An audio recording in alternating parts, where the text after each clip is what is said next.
I'm Trish Toby with WARC reporting to you live from Westchester, New York, where there appears to be some sort of mutant menace on the loose.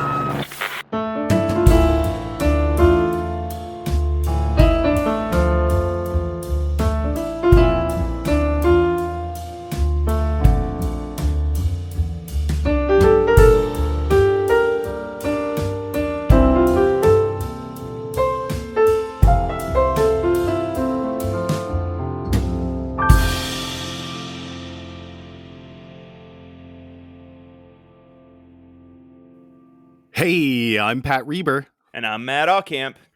And say it with me, Pete. Welcome to Mutant Menace. Fuck yeah. Nice. How is it going, my friend? Matt, things are fine. Go. Who cares, though? I can't care about this. I'm not allowed to care about this. Is time for Pat's Email Corner. Yeah. We got a few today. Number one, we have another edition of fan art from Magic the Dog. She's drawn us once again as Hat All Clamp and Hat Rhubarb. Okay, are we wearing hats? Yeah, yours Hat All Clamp is a hat that's just a clamp on your head, and mine Hat Rhubarb is just a crown of rhubarbs. You know, we don't look as horrifically unattractive in these ones, though. Yeah, this is actually pretty, like, the face rendering is pretty solid here. You know how it makes me feel? It makes me say, please, someone else send us some fan art. It doesn't have to be of us, just, this can't be the only thing we're putting up on our Instagram. Yeah, send us. Yeah, it doesn't have to be of us, but wouldn't that be cool? Wouldn't it be cool to see us as X-Men? That would be sick. If somebody put me in an X uniform and imagined a power for me. I bet your power is shitting yourself. No, come on. Don't give them that idea. All right, let's keep moving. We also have our traditional 2 emails from Mikey 2 mails. Number 1 is episode 33 non-X-Men email. Hi, Pat. It's so funny you gave him this name, and so now he is committed to sending 2 emails. It's very good. Hi, Pat. Tell Matt I said that I also say that if there's a Pat Steals and Deals from another comic, if he lets us know where it is from, I am all for it. I love this segment. Always makes me laugh. Though the purchase of a live monkey still haunts me to this day, thinking that was a possibility at one point in time. Thank you, Mikey Two Mails. Another vote for being honest.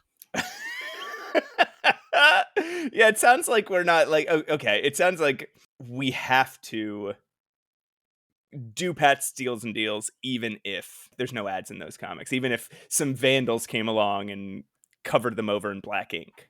Yeah, we should skip Pat's email corner one day and see if they tell us to just start making up emails. Sorry, we didn't get any emails this week. We considered briefly just lying. Let us know what you think. Email 2 from Mikey Two Mails, episode 33 X-Men related email. He says, hi, Pat. Okay. Tell Matt I said the Savage Lands are a really strange time capsule for writing that feels like it's a Marvel writer's dumping grounds for, let me get something out to break writer's block. Right. Like, okay. So it's just like, I can just send him to the Savage Land this issue. Yeah. Like, I got a deadline to make. Let's get him to the Savage Land. And maybe something will happen there. Yeah. You know what happens from there. It's the same thing every time. That's a good way to look at it, I think. Well, then the same must be true of Arcade, right? Because again, like that's another thing where it's just like has nothing to do with anything else going on, and it's the same plot every single time. Thank you, Mikey Two Mails. Listener Gregor writes in for the 3rd consecutive episode, I think. Wow. Gotta give him a nickname, right? Oh yeah, what does he say in this email? Maybe this will give us some sort of clue as to what his nickname should be. He says, hey, Pat, I apologize for not following the format of your email corner in my previous message, and if you could pass the message along to Matt, I'd appreciate it. Huh. Ooh. He's getting technical with the formatting here, but I think that fits. That still doesn't technically fit our format, but it also technically fits our format. Okay. So he has a rebellious quality. He has a quality where he's like, I'll follow the spirit of the law. Okay. We'll keep that in mind. But I may not follow the letter of the law. He goes on, he says, in regards to my first email about reading ads from older comics, I meant you could be upfront about there not being ads in the current issues, so you were going back to a previous one. The reason he raises this is because I think we implied that he wants us to lie about it. So he is clarifying that instead of being honest about it being our idea, it was his idea originally. This is one of my favorite things about Pat's Email Corner is the adversarial relationship we have with our listeners. There was a big kerfuffle in the Discord recently because we've for like 10 episodes kept insisting that emailers were insulting one another. Yeah. We just keep making shit up and then people have to write in to let us know that we are in fact making that up. Yeah, we have confused. It's not going to stop us, but it's good to know the impact that we're having. A thing about our humor is it's lies. We tell lies. we tell lies about you, and that's what's funny. It's very funny. Gregor goes on, though, and as for casting choices for a live-action Nightcrawler, I also initially thought of Chalamet, but I don't think he's the right choice. Yeah, for an older, grittier version, my casting would be British actors Stephen Graham for Wolverine and Joseph Gilgun for Nightcrawler. They both have the right physique and are both great actors. So I looked them up because British actors are not my forte, but Stephen Graham I know him as Tommy from Snatch. Oh, he also, I think he played Al Capone in Boardwalk Empire. He was in The Irishman. Yeah, I've seen this guy. He's a big guy. Solid actor. I think he's got the right stature. He's not a tall guy. He's like under 6 foot, and he's bulky. I do. He like can do an American accent. I don't want him to. I was just going to say, I like the idea of a British Wolverine and Nightcrawler. Oh. What about Guy Ritchie's X-Men? But it's like late 90s, early aughts Guy Ritchie. so it's just them all cursing. Like, it's just quick. It would be a bunch of Wolverines, yeah. Quick cuts of them cursing at each other and doing lots of murder. Yeah. I love it. Joseph Gilgun, I also looked up. I do not recognize this guy. I think he is that British. Joseph Gilgun is he's got sleeve tattoos like Nightcrawler does. Yeah. We all know. No, I don't know this guy at all, but he was on Pat. He played Eli Dingle. Pat, he played Eli Dingle in Emmerdale. Emmerdale. In what? Eli Dingle in Emmerdale. Eli Dingle of Emmerdale. Great. Sounds like a natural transition to Kurt Wagner. You'll know him as Croingius Cassidy. That's it for Pat's Email Corner. But before we exit, we need a nickname for Gregor. Now, Gregor's proven himself a bit rebellious, a bit wise. Mm-hmm. When I hear the name Gregor, I think of the main character of Metamorphosis, who is neither wise nor rebellious. I think of Gregor from Wiretap, the CBC radio show Wiretap, who is not wise, but is rebellious. Okay, so we're honing in on rebellious. So rebellious, I think, is the main thing. So what's a rebel? Gregor Dean. Gregor Dean. What about Pirate Gregor? Pirate Gregor. The swashbuckling Gregor. The swashbuckling. Yeah, this is Gregor, the thing. We've thrown a few options for you here. Let us know what you prefer. How's that? We're letting him choose? I don't know. What are the rules? He's a rule breaker. It doesn't matter. I'm asking him what he prefers. It doesn't mean it's going to dictate our choice. Doesn't mean that we're going to do it. Yeah. So by the next time he emails, we don't have to come up with a nickname here. By the next time stuck he here. emails. We're Puffy Faffin. Okay, you're right. Elliot, play the song. You know that sound guy's name now? Is it Elliot? I don't know. I refuse to talk to him. All right, Matt, I gotta ask. No, you have don't. you done anything Don't X-Men have to. related this week?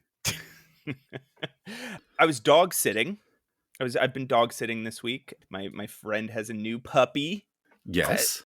And this puppy is crazy and likes to destroy stuff. Well, actually, this puppy's kind of just chilled out very recently. It was destroying stuff. One day it ate a book. Ooh. Like how thick of a book? Like what a book novel. Like a novel. Like a novel, a hardback novel. Just like ate a book. I've never seen a dog just eat a whole book before. But he's chilled out a little bit. His name's Henry. He's very sweet. And that's what I've been doing this week. Wow. Is that X-Men related? Sounds a lot like how we've been introduced to Wolverine. Yeah, exactly. When Wolverine was dog sitting for his friends and got kidnapped by the Weapon X program. How about you, Pat? Have you done anything X-Men related this week? I'll tell you, Matt, I watched finally the Fantastic Four movie that came out over the summer. I'm not at a point where I need to see them in theaters. I'm not at a point where I even need to rent them when they come out. I have a Disney Plus subscription and I'll just wait for the movie to appear there. And I'm happy to say I'm glad I did. Because it really? Not a whole lot to it. It looked intriguing, but I didn't hear a lot about it after it came out. I heard a lot about it before it came out. It's not bad. It's just there. It was pretty toothless. It was like without an edge, which you don't expect much of an edge to the Fantastic Four, but even the threat felt very polished and very sort of I don't know, muffled. They do set everything in this weird, so it doesn't take place in the 1960s. It's just like this weird 60s nostalgia universe, like the fake imagined 1960s that everybody wants to return to. Right. Okay. Yeah. And I think that concept is really interesting. Just like a really aesthetically pleasing universe where everything's, what do they call it? Retro futuristic, mid-century modern. And also they give the thing a beard for part of the movie, which I think is it looks good. Like like while he's Rocky? Yeah. Interesting. I can't picture it. Well, I think what you're describing is just how Marvel movies have felt for, I don't know, 5 years? Yes, but this felt more like that than every other movie is like, oh, this felt a whole lot like a Marvel movie. This is a Marvel movie. Okay. That's all. Well, that's X-Men related because the X-Men teamed up with the Fantastic Four against Badoon. Everyone's favorite. They're good friends. Yeah. Well, Pat, no more Puffy Faffin. Let's get to... Do you want to read? What's that? We're gonna wear it out. This is the first time I fucking said it this whole episode, Patrick. Sorry. Matt, let's get to it. Should I start us off with Marvel Team Up number 117, Sense and Senses? That's not the X-Men. I know, Matt. We're going to dip away from the X-Men for just a couple of issues more here. You know how much this upsets me.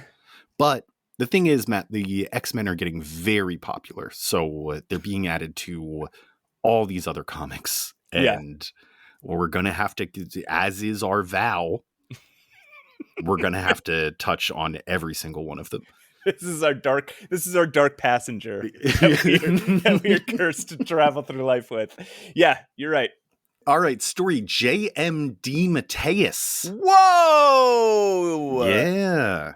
I know him best through his team-ups with Keith Giffen on Justice League. Yes. Yeah, he's done a lot of Justice League, including writing some of the animated movies and series as well. Oh, okay. But he is also known for creating the Creature Commandos. He also created... What? Do you know what those are? Yes, do you know what those are? I do not know what the Creature Commandos are. There's a cartoon about it now, which is how I know, embarrassingly enough, how I know who they are. But okay. But yeah, an interesting bunch of freaks.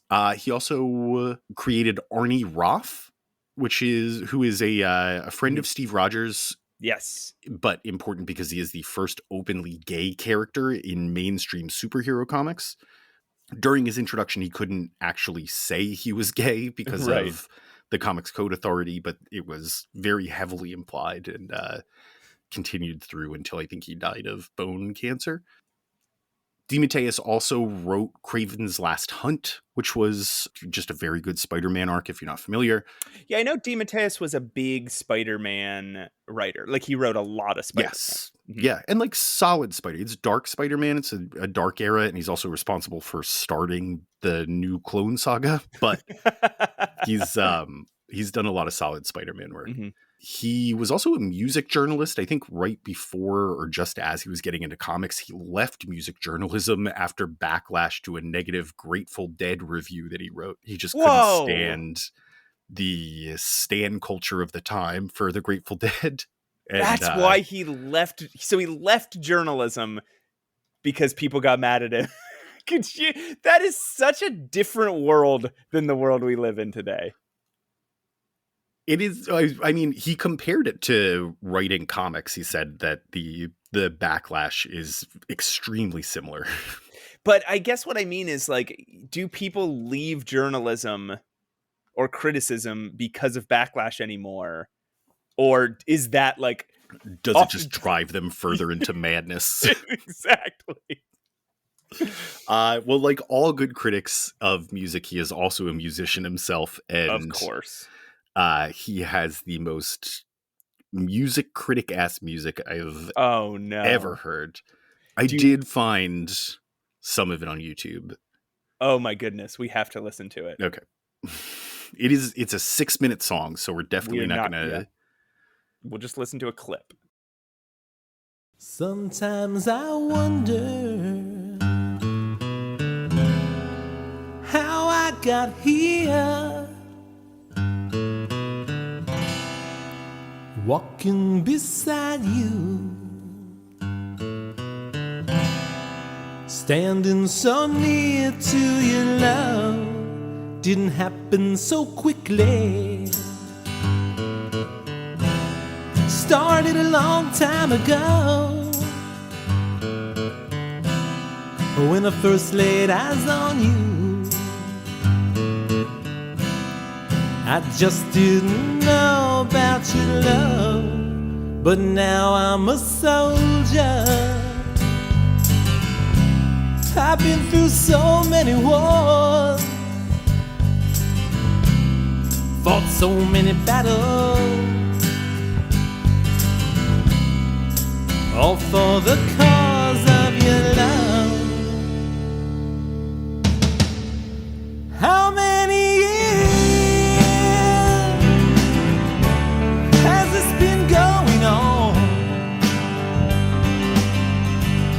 How many lifetimes? All right, have you had enough? This is the second time I've listened to this today. Okay, I'll stop it. It's like the song, there was a build up. There was like the drums, like and it built up to something that was the exact same level of intensity as what was before the drums. Yes. So this was 1991, and I think it's just very like we're kind of in a music dead area where hair metal is dying out, but Smells Like Teen Spirit hasn't been released yet. So people are just writing these weird folky ballads, and I don't think he made money. It's got 400 views on YouTube and it's been here for 10 years. So I don't think he made money on it. Well, hey, he's having fun up there. Anyway, J.M. DeMatteis. Okay, yeah. Story. Art, Herb Trimp and Mike Esposito. Letters, Joe Rosen. Colors, Bob Sharon. Editor, Tom DeFalco. Editor-in-Chief, Jimmy Juder. Release date, February 16th, 1982. Cover date, May 1982. 1982. In the wood of upstate New York, Wolverine is tracking a deer while a shadowy man watches him on a monitor. Logan creeps up and touches the deer's butt, then starts monologuing him about being a superhero while he runs away. I love really does. He just stands there, hands on hips, and he's like, ah ha ha! If I can touch you, majestic deer, think about what I can do to a supervillain. I love that this is the quality that DeMatteis picked up on when he read through to find out who Wolverine was. He's like, I cannot wait to get my hands on this guy. I'm definitely going to have him touch a deer's butt. His monologue is interrupted by a man in a Roman centurion armor on a horse with a laser rifle. Okay. This has the Living Pharaoh written all over it. I immediately, that's funny that you went Living Pharaoh, because my brain went to, what was his name? Mahayogi. Oh, remember when right. Mahayogi was Warlock, who's also the mythical figure Merlin? Merlin, right. Remember when he was Warlock and he did this exact thing? Yeah, except they had Tommy guns. They hadn't invented lasers yet. So, this man tells Wolverine he's trespassing on the Master's land, pointing to a no trespassing sign that Logan is sure wasn't there moments ago, and demands that he come along to be punished. An army of Centurions bursts out of the tree line, but this doesn't deter Wolverine. He pops his claws and throws himself in the middle of the Centurions, fighting like a madman until a gas canister knocks him unconscious. They call it a neuroparalysis. There it is. There's a really fun moment during this where the Centurion tells Wolverine that if he doesn't comply, he's going to kill him. And Wolverine says, "You and what army?" And the Centurion says, "This army." And then an army comes flying out of the woods. Do they ever follow up on the fact that the sign wasn't there a second ago? No. Okay. No, there's some weird psychic energy here that is... But a lot of what is happening is physical, right? Like certain things appear and disappear, but not in that kind of way where it was like there wasn't a whole barbed wire fence here before. Yeah, I know. No, it doesn't make sense. Yeah. Maybe it was there. Maybe Wolverine just didn't notice. He's not a sign guy. No, he doesn't look for signs. He's too busy looking at deer butts. A few miles south, Spider-Man is swinging through the city spying on his friends when another Centurion in a hovercraft descends on him, demanding his arrest. Just like Wolverine, Spider-Man shouts back at the man, and an army of Centurions in hovercrafts fills the sky. It's the same bit. It's you better call in for backup. Yeah, and he's like, I've got backup right back up here. Spidey starts tearing through them with some creative webbing, and they too pull out a gas canister. However, Spidey comes up with a brilliant plan to throw them off. He kind of just hangs on the side of the building, and they all leave. They can't find him. Yeah, he's just like, I've got a great idea. And he's like, I'll dive out of their view. And he just hangs upside down off a building ledge. And they're like, oh man, he must have disappeared into thin air. Let's get out of here. Well, luckily, Matt, Spider-Man threw a spider tracer on one of the hovercrafts to lead him back to their base. Clever girl. Back at their base, Wolverine wakes up in a gladiator's arena As his nose tells him, the crowd is full of mannequins, crowd noises being pumped in through the speakers, he can smell that, and a knight on horseback claiming to be Sir Gawain is pointing a jousting sword at him and threatening to kill him. Wolverine just like stumbled into a Renaissance fair. He's like, how would Wolverine react to a Renaissance fair? He's in the middle of a bunch of people cosplaying as medieval whatevers. I'm sure he likes the beer. He likes the turkey legs. Yeah. I think he dresses up as just in like his lumberjack attire and just walks around kind of grinning at people. I don't think he talks to one person. So you think he kind of just thinks it's funny? He's like, holy shit, look at these think he nerds. would enjoy it. Okay. You don't even think he thinks they're nerds. You think he's like, these are my kind of people. No. Like I think he's laughing at them, but like he's having a good time doing it as long as nobody tries to strike up a medieval conversation with him. But he's like, I don't talk that way, bub, and then pops two claws. And he's like, you don't want to see the third. He's got their heads framed with his claws, ready to kill them. Don't talk to me like that.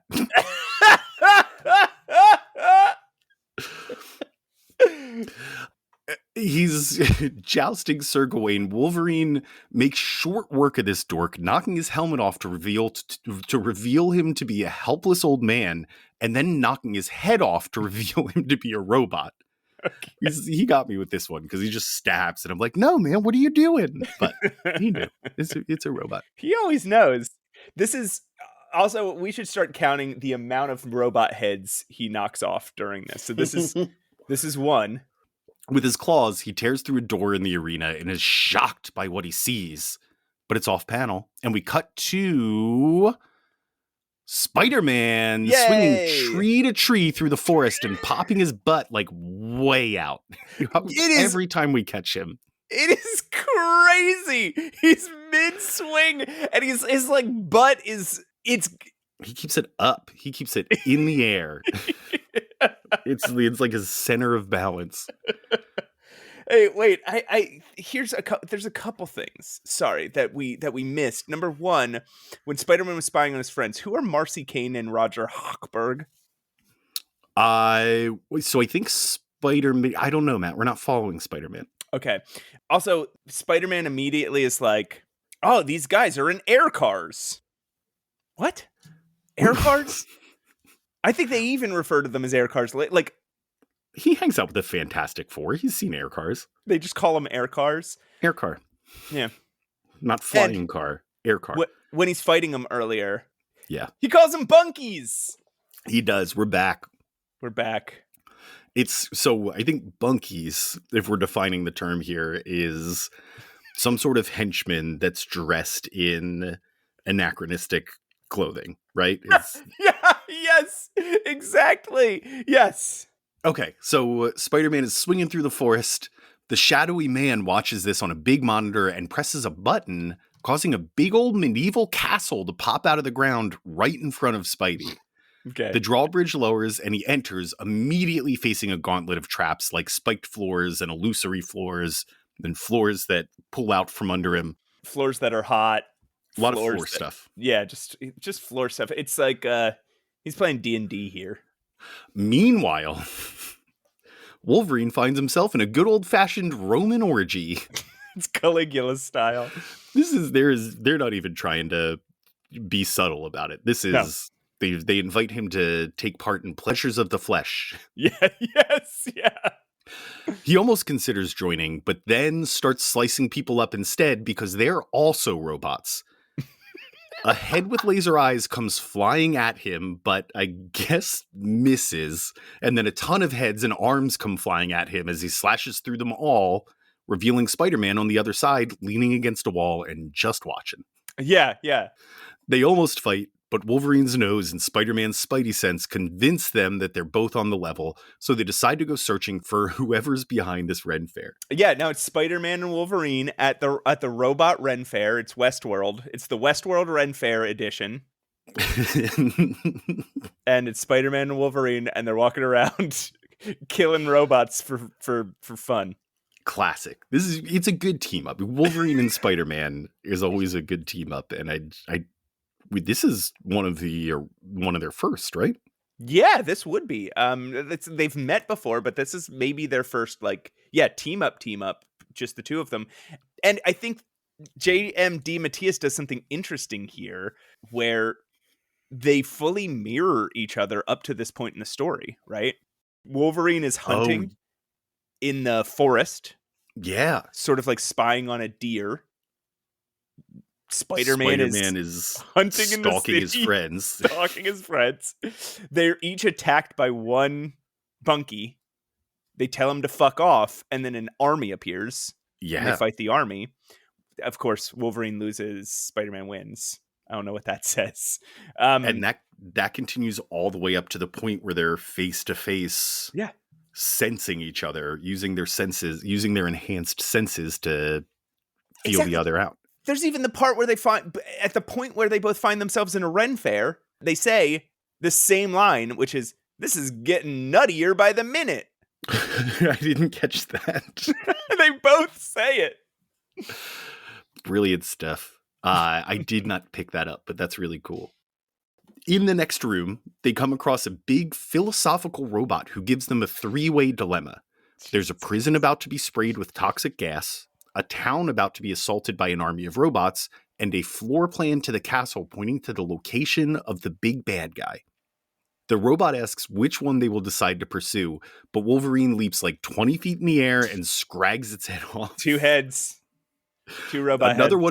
Another one comes out and demands their answer. It's like, you could kill me, but there'll be a third one. Yeah, we got a whole lot of backups in here, buddy. So Spider-Man stops Wolverine from killing this one, and they start to discuss their plan. Spider-Man's like, "Did you hear him? He just said it doesn't matter if you killed him." And Wolverine's like, "I know. Still gonna kill him." Wolverine's like about to leap again. Yeah. So he's like, "I know. I knew that. Doesn't mean I can't kill him." Wolverine wants Spidey to go save the town while he stays behind to take out the bad guy. Spidey asks why they're not saving the prison. Logan replies that it's full of the worst criminals he knows. Spidey asks what gives them the right to sacrifice their lives, and Wolverine argues that he didn't choose this, it was thrust upon him. Which is a fair point, right? He like this idea of this is how Wolverine operates, right? I think it was a little out of character for him to be like, "Hey, these criminals are bad. Who cares that they die?" Yeah. Yeah, but I think it is totally within his character to say, "Look, I didn't choose this. I have to make the best choice out of bad options." Yeah. That's like how he operates almost always. Time's running out, so Spider-Man rushes off, shouting behind him that he's headed to the prison, leaving Wolverine no choice but to save the town. Clever girl. After he smashes the robot's head real quick. He takes out one more on his way out. Third robot. He's like, that was satisfying. Yeah, fuck it. At the prison, Spider-Man slingshots himself into the air to stop the plane with the gas. He slingshots himself hundreds of feet into the air. J.M. DeMatteis has absolutely no need for gravity. He's like, I don't care. I don't give a shit. Wolverine can leap 20, 30 feet in the air. Spider-Man can fling himself to the height that a plane flies. Yeah. He finds the planes being piloted by a Centurion who appears to be brainwashed, and as they fight, the plane crashes in a fiery explosion. At the town, Wolverine shows up to fight the army of Centurions, but they all disappear in a blaze of light and leave Wolverine to discover that the town was empty the whole time. Oh man, they got him. He heads back to the Ren Faire to find the castle gone and Spider-Man already there. Wolverine starts slashing at the ground with his claws, and this somehow carves out a giant hole, revealing a tunnel through which the castle escaped. At that moment, though, the tunnel collapses. And the two admit they've been bested. All right, we have to pause. If you guys got lost listening to that, that's valid. Wolverine and Spider-Man are talking, and Wolverine just starts attacking the ground. And as readers, we're like, what? And then in like the next panel, there's a perfectly dug out hole with perfect circle. Perfect circle at the top, and then down towards the bottom, there's like square edges on the on the floor. Like he took some time to be like, and with his claws, which are knives. And then what they discover is, the castle escaped down some tracks underneath the ground.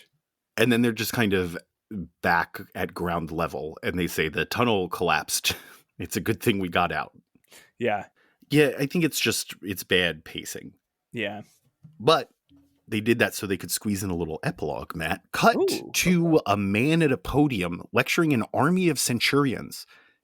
The man's name is Professor Power. No, it can't be. And he's giving a lecture on the nature of superheroes. He finds they are hot-headed, unpredictable, childish, and noble, but he has much still to think about.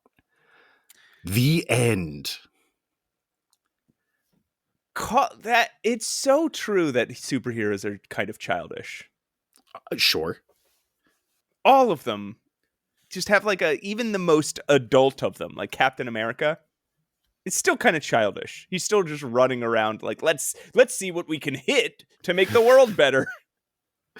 And look, if you're trying to pull in two characters to prove that they are hot-headed, unpredictable, and childish, Spider-Man and Wolverine are a pretty good combo. That's true.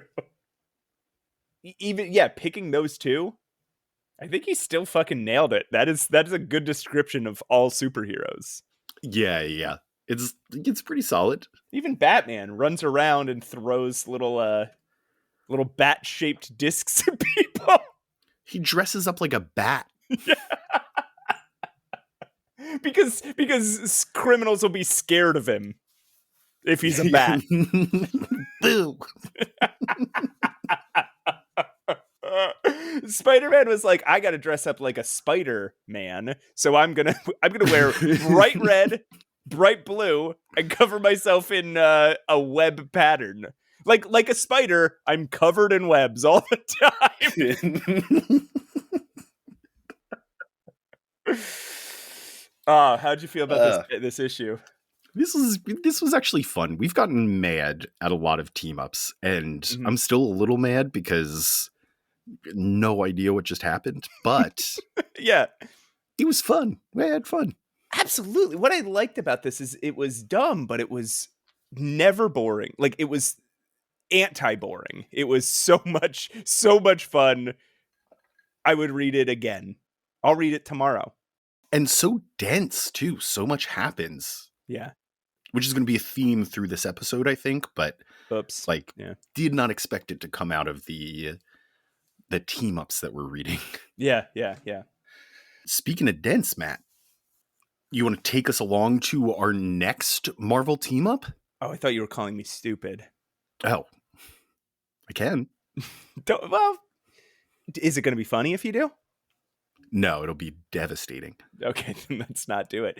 Okay. Marvel team up number 118, A Meeting of the Minds.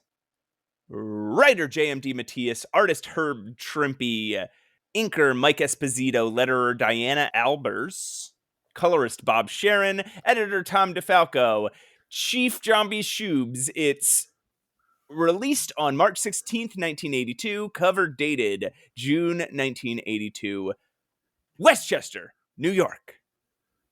Wolverine and Spider-Man are training in the Danger Room? What? That's right. After their team up, Logan invited Spidey back to the mansion for a sleepover. It's Yeah. so silly. It's very Spider-Man is not happy about, like, Seems like they woke up in the morning after a sleepover and they had to get to like the daytime activities that the house gets up to. And Wolverine's like, come, let me show you my favorite toy, and takes him to the danger room. And Spider-Man's like, I thought maybe we just like eat some breakfast. Yeah, it's very watch cartoons at this time in the morning. Like you have a friend in middle school or high school and you know them, but you're not like good friends with them, and they invite you to sleep over because they want to be better friends, and then you find out all the weird stuff about their house. Right. They like pray at dinner, and you're like, what? Yeah. What am I? Yeah. I had a friend, his family were all musicians, and they were like, he was like a goth kid. Yeah. And his family were like folksy, kind of hippie-ish acoustic musicians, and they played music most of the time I was there. Like they were just sitting in the living room strumming their guitars, and my goth friend would join them with an acoustic guitar, and then after a little while would be like, stop, and he would go off to his room. So he'd play and then he'd act like he was embarrassed by it the whole time. Yes. Yeah. He realized you were there and was like, I mean, is exactly that. And then we watched the Spawn movie. Yes. But here's what he did. Here's what he had exactly right. He cut up a bunch of little blocks of cheddar cheese, put them on top of Triscuits, and then put them in the microwave for like 30 seconds. Fuck. It's delicious. Very good. Please go on.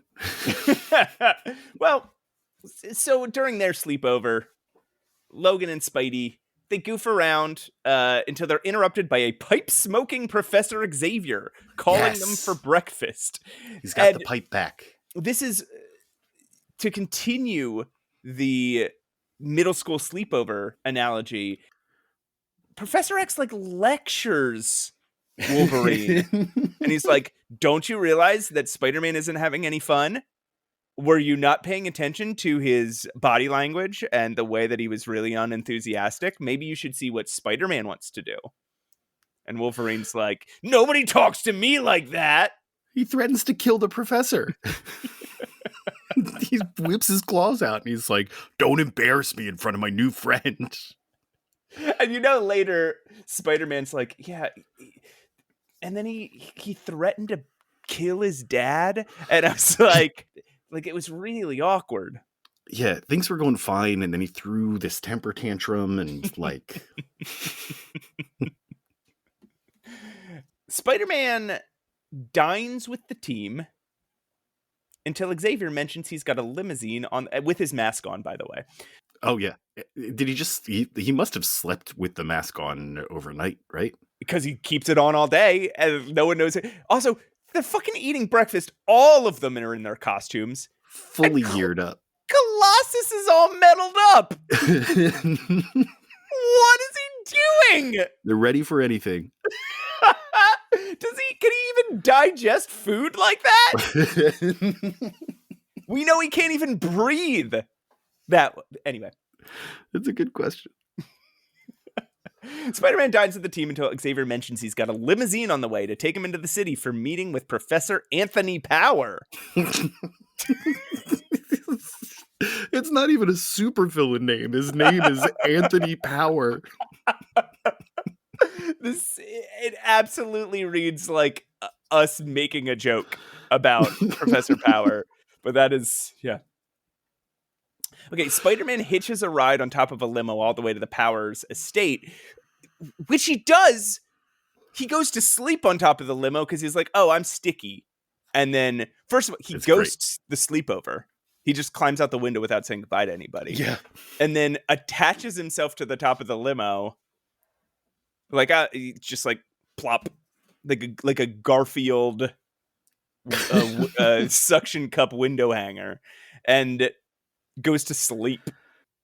Professor X has to mentally cover him. Like he has to identify every brain on the road and put the image of Spider-Man not being on top of the limousine into their head. Okay, but so as he turns to go home, his spider sense starts buzzing like a bee convention. That's a classic Spider-Man quote. A bee convention. A convention A for hive? bees. And it's buzzing in the direction of the professor's car. He figures he'll stick around a bit to keep an eye on Xavier. Xavier, meanwhile, meets the mysterious Professor Power in his office. A brief mind scan confirms that he's got no hidden agenda, but there's still a feeling of unease about this man. We should also mention the driver had a similar feel going on for Professor Xavier. Yeah, he read the driver's mind and he was like, this guy's clean, but ugh. Power monologues for a full page about the new book he's written, one that will wake up the country and help establish a new order ruled by control and oppression. He reveals what Xavier couldn't pick up in his mind scan.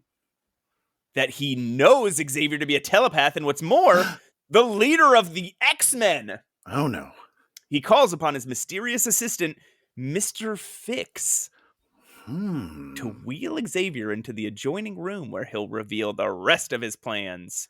Mr. Fix, what a mysterious name. Meanwhile, Spider-Man slips in a window to find himself face to face with a platoon of Roman Bunkies. This must be connected to that whole thing with Wolverine. Of course. Spidey goes into action, kicking and webbing everyone and bouncing off to find Xavier. Across the mansion, Xavier is wheeled into a bedroom with a young unconscious man lying in bed. Power explains that this is his son, comatose from his time served in Vietnam. He can't be saved by any doctors. Xavier is his only hope and must save his son. Xavier complies out of kindness, not because Power demands it, but it doesn't matter. The boy's mind has been ravaged, and it could take months to bring him back to consciousness, if it's even possible. Yeah. Trying to cure him instantly could permanently fry his brain. Power doesn't like this answer, and so he lowers a psychoplastic bubble, Pat. Yes. This is a new invention, Matt. Psychoplastic bubble. Jarks. This plastic's crazy. So Power again reveals a secret plan. Behind another door lies Mentallo, a psychic former S.H.I.E.L.D. agent who betrayed his superiors, also trapped in a psychoplastic bubble. This guy keeps opening doors and revealing surprises. He's got a set of rooms that he can just keep doing this with. Yeah, if Xavier has a plan to stop Mentallo, he'll just open another door and he's like, now I have Mesmero here. Yeah. I have the purple man behind this door. So Mentallo's brain was broken after his attack on S.H.I.E.L.D. When did this happen, Pat? What is all this? I don't know, Matt. I'm not following Mentallo. Isn't he a Superman villain? So he's also comatose, and these bubbles are meant to transfer psychic energy from Xavier to him as a sort of jump start for Mentallo's brain. You know, psychic energy. Right. A spark. Yeah. All of us have psychic energy, and you could take it from one brain and put it in another, and that brain has some of your psychic in it. So the brain's like a rechargeable battery. Professor Power flips the switch, and Professor Xavier screams. Who's cracking wise in the doorway at that very moment, though? Oh. It's Spidey Man. Mr. Fix steps into the fight, revealing himself to have secretly been the Fixer this whole time. What? Mr. Fix was actually the Fixer? Pat, how was this reveal supposed to hit? Like, how was I supposed to be like, oh my God? So around this time, I think he's still memorable from his fights with like Iron Man. Okay. But no, he's a B-level villain. I can't imagine. I mean, what I learned in looking into who this guy is that he's not the Fixer that killed Daredevil's dad. Oh, okay. This guy is more of an inventor. He's usually like a tech suit enhancement guy. Yeah. But in this, he seems just to be like a knockoff Tinkerer. Why didn't they just use Tinkerer and call him Mr. Tinker? Mr. Tink. There is absolutely no difference between my reaction to Mr. Fix and to the Fixer. Mr. Fix is a cooler name. Oh, there's Mr. Fix. Okay.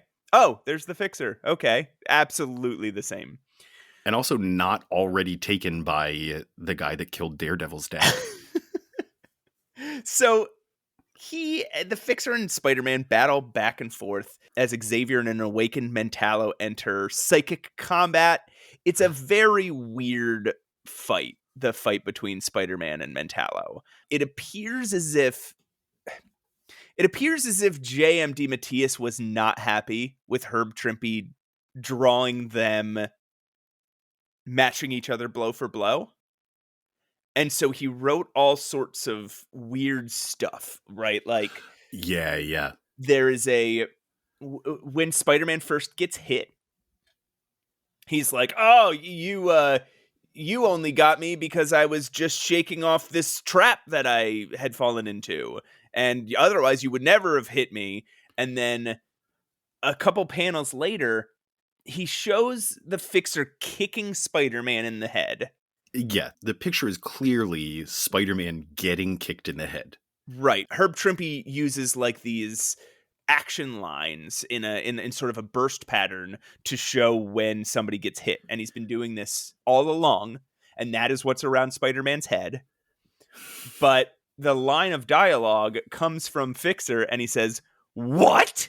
You've just managed to flip yourself backward to avoid my kick. But how?" Okay, first you just explained how. Spider-Man even takes the moment here to be like, "Well, I am still off balance from that trap that hit me a couple panels ago. And I haven't gotten a lot of sleep lately." Yeah. But I've got my Spidey sense, don't worry. Also, this is Spider-Man.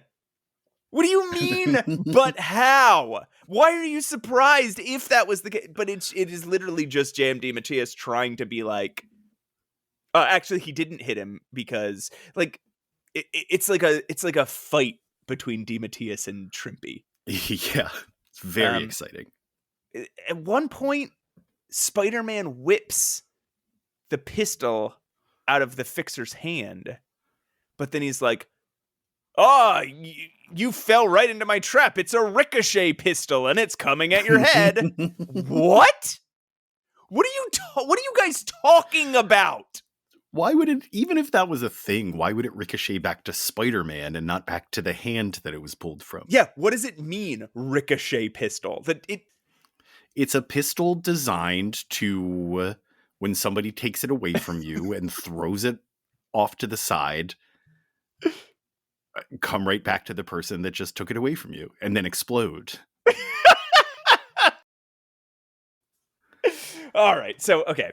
But as this is happening, Xavier is fighting Mentallo in psychic combat. Xavier would usually win this battle without breaking a sweat, but the bubbles have turned the tables a bit. We see Xavier boast about his mental strength, only to be overpowered by Mentallos in the real world. The Fixer covers Spider-Man in webs.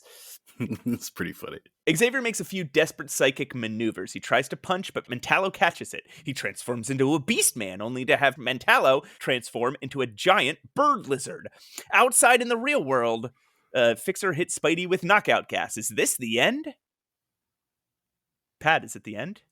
No! Thinking fast, Spider-Man creates a set of spinning helicopter blades out of his webs and disperses the gas. Thinking strong, Xavier focuses his power into a psychic bolt and fires it at the big bird. Fixer and Mentallo are defeated. Suddenly, a scream! Power's son Matthew is awake but paralyzed with terror, only to be able to say no to himself over and over. Xavier explains that some part of him must have still been psychically linked to Matthew during the battle, and the boy just couldn't handle the strain. Now his brain is permanently destroyed. He has no remorse about this. He's just like, yeah, looks like you fucked up. You fucked up and your son's gone forever. Sorry. Yeah, his brain is irreparably destroyed. As Power mourns, the cops show up to ask about all the noise they heard. Xavier fucks with their heads and they leave, and I guess Power has just learned his lesson. The end. Oh, yeah, you know what's the best thing to do with a villain is leave them with absolutely nothing to lose and no consequences. Yeah, I love all the I'm sure he's learned his lesson endings that we get. Wow. All right. So those are our Marvel team-ups by J.M. DeMatteis. One fun note here. When Mentallo is defeated, he says out loud, "But with my psi projection destroyed, I can no longer remain conscious." And then passes out. This is... Okay. This comic book was fun. But just even stupider than the last one. This is maybe one of the stupidest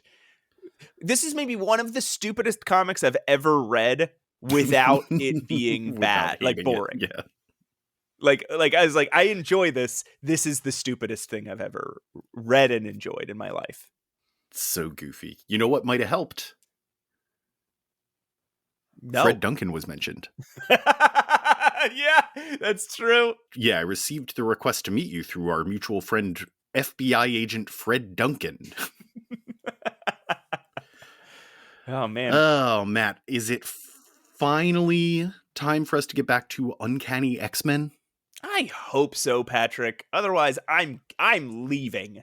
Well, sit tight, Matt, because it's time for Uncanny X-Men number 154. I won't. Reunion. Chris Claremont, writer, Dave Cockrum, Bob Wyacek, and Joseph Rubinstein, artists, Joe Rosen, letterer, Dee Warfield, colorist, Louise Jones, editor, Jimby, editor-in-chief. Release date November 10th, 1981. Matt, we just cannot leave 1981. I can't stand it. Cover date February 1982. We open in the X-Mansion as Cyclops and Storm are playing their own X-Men version of handball where they can only use their powers. It's pretty cool. Yeah, it's cool. The game has been tied for an hour and the two, exhausted, decide to call a draw. They're both awed by each other's skills and experience and beginning to develop a friendly rivalry. Yeah. The X-Men have, meanwhile, been moving into Magneto's now abandoned weird Lovecraftian island base with the help of Peter Corbeau and Carol Danvers. Yeah, why? Why'd you do that? Why are you guys doing that? They say something like, "Oh, because it's dangerous to stay in the United States because people hate mutants." Wasn't that was like the whole point, though? That's your mission. Why are you doing this? It seems like they needed a vacation. Like Professor X is in his vacation wear. He's got like the khaki button-down short sleeve shirt and his Panama hat. And fucking Peter Corbeau's there. Yeah. So that's what happened when Professor X is on vacation. Peter Corbeau's there. We He's know a this. Bad influence, that Peter Corbeau. Yeah. Carol Danvers talks with Wolverine about the recent loss of her powers and memories, including her memories of secret missions she used to run with Wolverine in the Secret Service. What is this all about? I don't know. What is it all about? And what's with... She lost her memories and her powers? What's going on? It says to reference Avengers Annual number 10, but I don't think we're going to do that. We don't read the Avengers. No, it seems that we wouldn't read the Avengers, but I don't know. I guess we'll never know. Scott and Aurora in another interlude. Matt, everything we're seeing right now is being introduced to us as an interlude. Yeah, I had to do that thing where I combined a few of them because this recap would have taken 1,000 years if I just jumped back and forth. It was also, they can't all be interludes. These are actual pieces of the story. Sometimes it has to be the story. Scott and Aurora are eating dinner and reading mail, like a postcard from Kitty and a letter from Emma Frost terminating Kitty's enrollment in the Massachusetts Academy. Glad they got that sorted out because I was really worried about the paperwork not getting filed properly. They begin talking about Storm's position as... Yeah, but haven't they already done the enrollment? What is the bursar going to do? Deadline. What is she committing fraud? Getting funding for a student she doesn't have? They begin talking about Storm's position as leader now that Scott has returned, when a giant spacecraft crashes in the lake beyond the mansion. See, all this while, Corsair has been on the run from a Shi'ar dreadnought on his way to Earth. As Scott and Aurora pull him from the burning wreckage of the spaceship deep underwater, he flashes back to the major traumas of his life. First, the plane crash in which they had to throw their 2 children from the plane in one parachute. Second, shortly after, the murder of his wife at the hands of the Shi'ar. Third, a time recently when the Starjammers were ambushed by the Empire and Corsair had to leave them behind and flee to Earth to warn the X-Men. Whoa, that must have been really recently, because that's where he's at this now. Is the end of that memory. And the end of your memories is the present. Now, he's in a bed in the X-Mansion. Pat, the end of your memories is the present. That's pretty deep. That's fucking me up, actually. Like, I said it to be goofy. No, you said it. I was like, my head. That's objectively true. It's too true. It's like one of those things that's too true. Like the fact that you are only ever older. Oh. I'm sorry. Now, Corsair is in a bed in the X-Mansion, waking up to Scott Summers holding a locket and demanding to know why Corsair has pictures of a familiar woman and he and his brother Alex as children inside of it.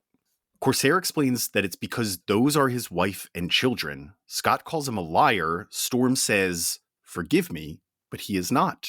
And then a weird flying jet black spider alien thing with a V-shaped red eye bursts through the window. Oh, okay. It looks a lot like, do you remember that device that got sent to fight the X-Men back when they first met Spider-Man in that weird abandoned They were like, hill? a spider is coming. Yeah. It looks a lot like that. Yeah, except for it doesn't have like the eye extending out of its head. What if, so Cyclops just says, this woman's face is familiar. What if it was like Lee Forrester? It's like, why do you have her? Of course, there's like, I don't know. I like the look of the locket. Corsair calls these spider bots Sidrian hunters, and as they swarm the mansion, and he thinks to himself that they must be bounty hunters working for his pursuers, enemies of the Shi'ar Empire who kidnapped Lilandra. Does that all make sense? These must be the friends of the people that kidnapped Lilandra, because those are his enemies. The enemy of my friend is also my enemy. What's confusing about this, I think, a little bit is he's drawing a distinction between the Shi'ar and the Shi'ar dreadnought that was following him. Yeah. This is not the class of assassin that the actual Shi'ar Empire would hire. So, as far as he knows, whatever's in the dreadnought, that's who he thinks sent these hunters. Yeah. And he thinks that's different than the Shi'ar Empire. Okay, anyway. Storm tells Scott to start the Blackbird so they can get the rest of the X-Men and stays behind to hold them off. When Corsair accuses Scott of abandoning her, Scott decks him as they get into the monocar that takes them down the mile-long tunnel leading to the Blackbird. Storm begins to tire, and the mansion is torn to shreds as more and more Sidrian hunters appear. She takes off down the tunnel and arrives at the Blackbird just in time for the Sidrian swarm to coagulate into a massive Gestalt spaceship. We suffer some Air Force stuff. This is actually... Yeah. It has a setup and payoff. We cut to air traffic control in New York City, basically. Yeah. But the narrator is basically like, let's check in on air traffic control and see how things are going there with all these weird anomalies. And we go to air traffic control and they're just like, oh shit. Oh fuck. Oh no. And then we cut right back to the battle. It's true. Also, they've painted the name Kitty's Dragon on the side of the Blackbird, which is really cute. Yes, that is great. I also just want to describe what we mean by they coagulate into a gestalt. It is a bunch of Sidrian hunters. They all combine together, and now there's a big Sidrian hunter. Massive. It just looks like a skyscraper-sized version of the little ones. So we cut back from air traffic control and then see Cyclops taking evasive maneuvers through New York City, trying to escape the giant Sidrian ship. He fires his optic blasts out the new Blackbird windshield that refines and amplifies the beam. It's made of crystal, sending a massive red zap into the heart of the giant manta ray-looking ass. Corsair explains that the bonds holding the Sindri... Wait.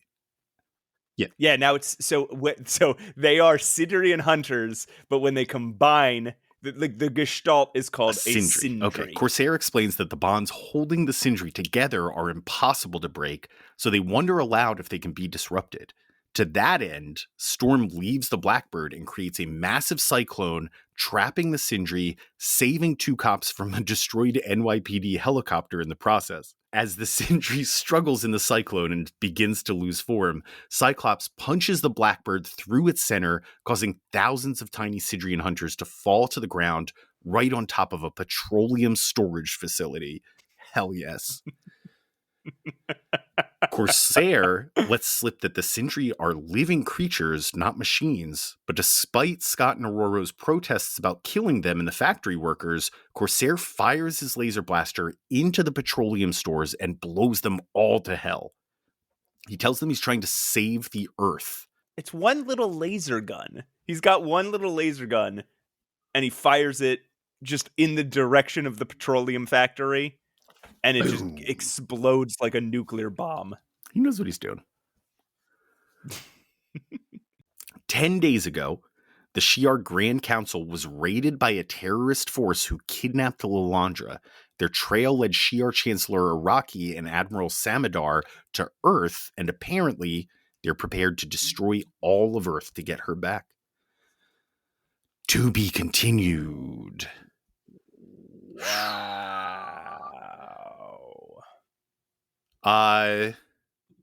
Only thing to mention, the cops' names are Lou and Gino.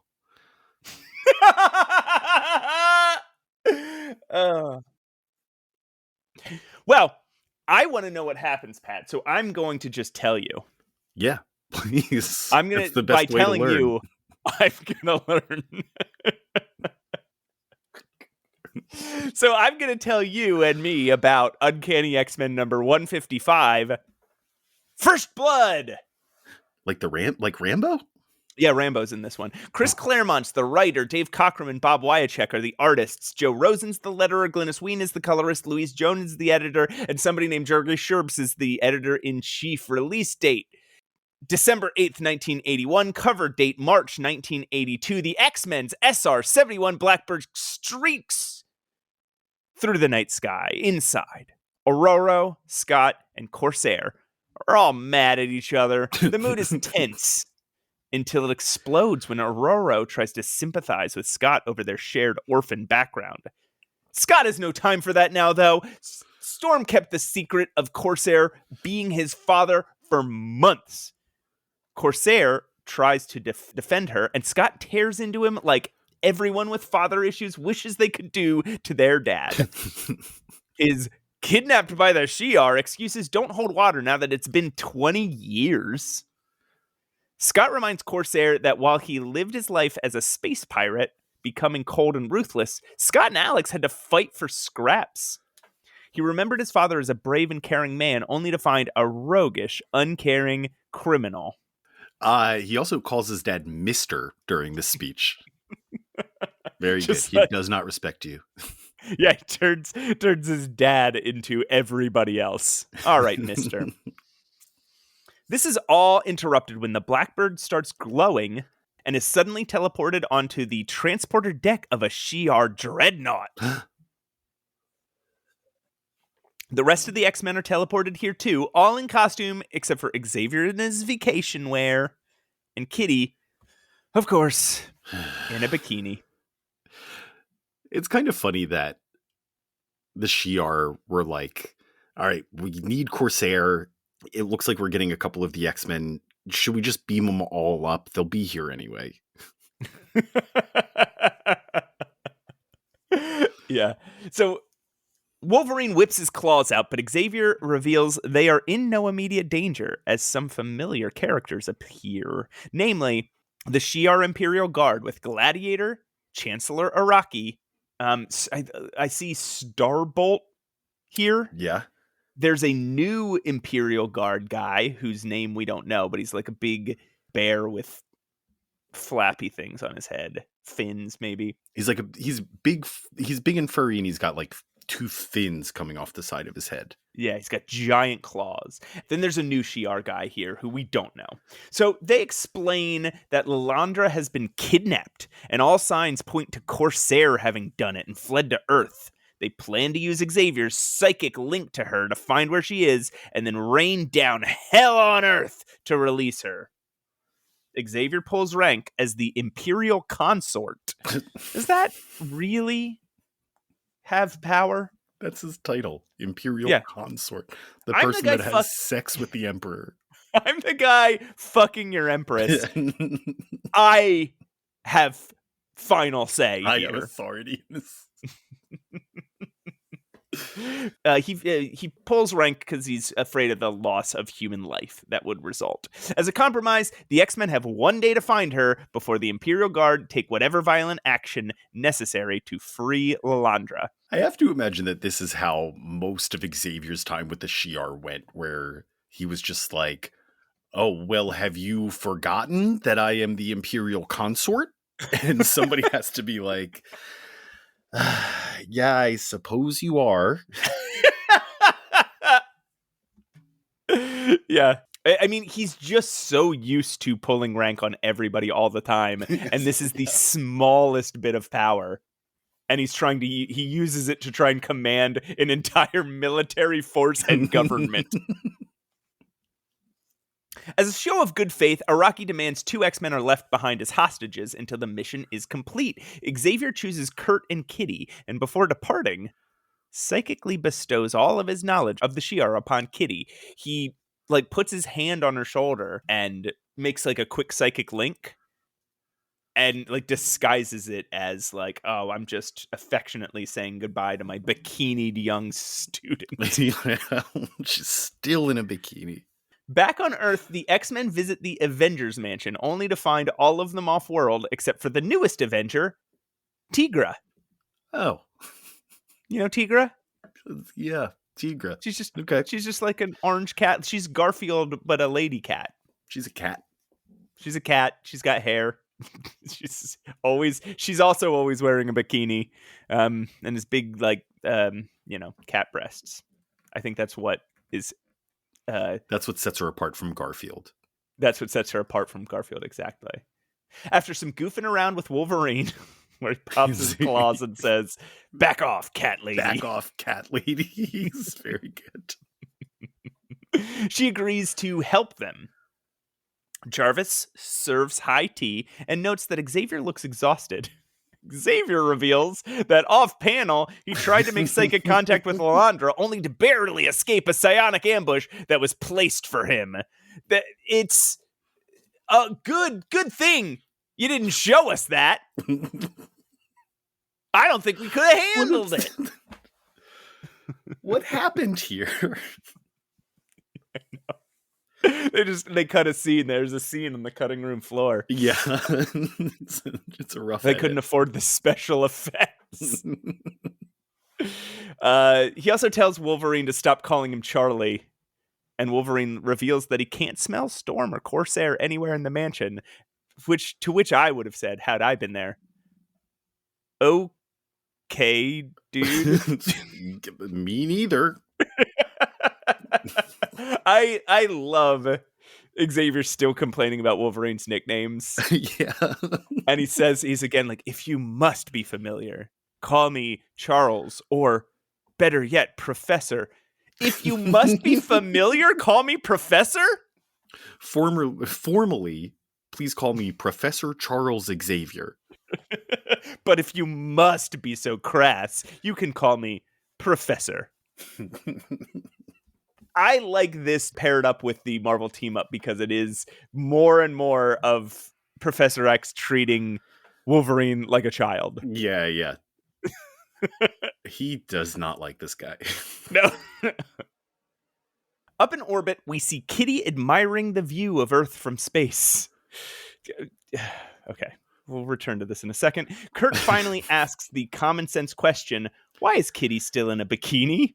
They're in the cold darkness of space. Kitty agrees and shows Kurt the costume generator that the Shi'ar left in their cell. It can create any costume as Kitty gleefully displays a parade of outfits. So, first of all, yes, they cut to this beautiful view of space framed by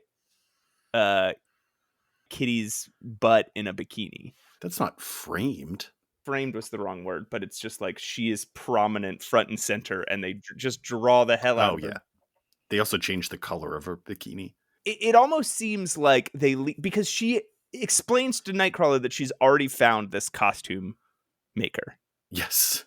It seems like they just left it like this so that when they showed this beautiful panoramic view of outer space, they could have in the center Kitty's butt. Yeah. It's fairly prominent in this shot. Yes. It's not good. Also, more fucking Star Wars. Well, I do think it's kind of funny that she's going through all these different costumes and then puts on a Darth Vader costume, and Kurt appears to be scared. Okay, so Kurt chides her a bit for taking things lightly, but Kitty explains that using the Shi'ar knowledge she got from Xavier and her natural nerd skills, she's been able to use this costume generator to tap into the ship's computer. With that plus their powers, they're now capable of getting anywhere on this ship. It's if you put in the right combination of costumes, it hacks into the mainframe. She knows what she knows her way around a computer. That's for sure. Yeah. It's like when people do those weird speed runs of Mario and they're like, actually, if you go left and jump 3 times and then go right and then up again, it actually activates a debug mode in which you jump to the end of the level and we're done. On the streets of New York City, Aurora and Corsair have gone for a walk to chat, but we soon start watching them through the crosshairs of a rifle and pan out to see a grotesque alien creature talking with a winged humanoid creature taking flight as the alien, calling himself the Brood? Weird. Fires on Storm and Corsair. They both start... Yeah. Imagine, the Phantom Menace. I know you're sick of talking about Star Wars, but... I refuse to imagine the Phantom Menace. Well, you don't have to. It already exists. Those roly robots, they're not the typical droids. They're the ones that roll out and then... Yes. I forget what they're called. MutantMenacePod@gmail.com. It was in a video game and I knew what they were. They look like that, except covered in scaly, bumpy skin. Okay, yeah, that's fair. I think there's a more detailed description of them in the next issue recap, but we'll see how they compare. We'll see if it's better. They both start fighting visions of their deepest, most primal fears as the winged woman swoops in and knocks them to the ground as she announces herself as Deathbird. A sharp red bolt of energy knocks her out of the sky. Cyclops, Colossus, Xavier, and Tigra stand ready to fight. So, Deathbird. We should talk about her. This is not her first appearance. Oh. She first appeared in Miss Marvel number 9 as a Miss Marvel villain. Interesting. Yeah. She was created by, guess who? Chris Claremont. Yep. She's appearing in this in the X-Men. She was created by Chris Claremont. Exactly. He doesn't. Everything he's created comes into the X-Men. This guy loves the X-Men. But yeah, she was just like, she was like just an also ran Miss Marvel villain. There wasn't anything that special about her. And now all of a sudden, I don't know. I assume he didn't know at the time that she was going to be what we find out she is. I think next issue play a much bigger part. Yeah. In his not just in his story, but in the cosmology is, I guess, what I'm trying to hint at here. Deathbird recovers and a battle ensues. Cyclops' optic blast proved too much, though, and she dips into a building under construction for cover. Storm and Corsair, meanwhile, have started fighting each other and anyone near them, seeing their greatest enemies and fears everywhere. This includes Scott, who is attacked by Corsair, seeing him as the Shi'ar Emperor that killed his wife and Scott's mother. Huh. Xavier psychically releases them from their spell, and Storm and Corsair sprint into the building Deathbird took cover in. The Brood with a rifle is still there, though, and takes aim only to hear a snikt from behind. Wolverine makes short work of him, as Wolverine, does. But this Brood didn't come alone. Another one appears a few floors below and blasts Storm in midair with a bunch of ribbons. Oh no. Yeah, he's just throwing a party. No, they start constricting around her and taking her to the ground. Another Brood aims a rifle at Xavier, but Colossus steps in front of it and takes the hit. Because he's Colossus. He takes hits all the time. Typically, he's invulnerable, but this bolt contains a cosmic acid that starts ripping through his metal exterior and puts him into excruciating pain. 2 X-Men down. Oh no. New plan. Cyclops tells Tigra to jump off the building. Fucking rude. That's very mean. No, to jump off the building, grab the falling Storm, and toss her to Wolverine. Wolverine uses his accuracy with the broads to tear the ribbons off of Storm as she falls without scratching her. At which point, she can start flying herself, catch Tigra, and bring her down to the ground. Aurora then uses a combination of lightning and rain to wash the acid off of Colossus. He's hurt, but he'll be okay. Cyclops orders him to hang back and protect the professor. Quick PSA for any kids listening. If you get an acid burn, don't try electricity to dissolve it and then water to wash it away. Wolverine fights the last Brood hiding in the building frame, but smells a bunch more in the basement. They creep down and blast the shit out of the passage they're creeping out of. I guess the idea is the Brood are coming out of this little passageway, so everybody just blasts into it and gets rid of them. But only a few of them have blasting powers, so everyone else has to stand there with a laser gun shooting at the entrance, and it is so fucking funny. He's so happy. Yeah, you would think it might be humiliating for him. Like, I have to use this laser gun. But no, he loves it. He can't get enough of this thing. I can't stop thinking about a Wolverine with a gun comic.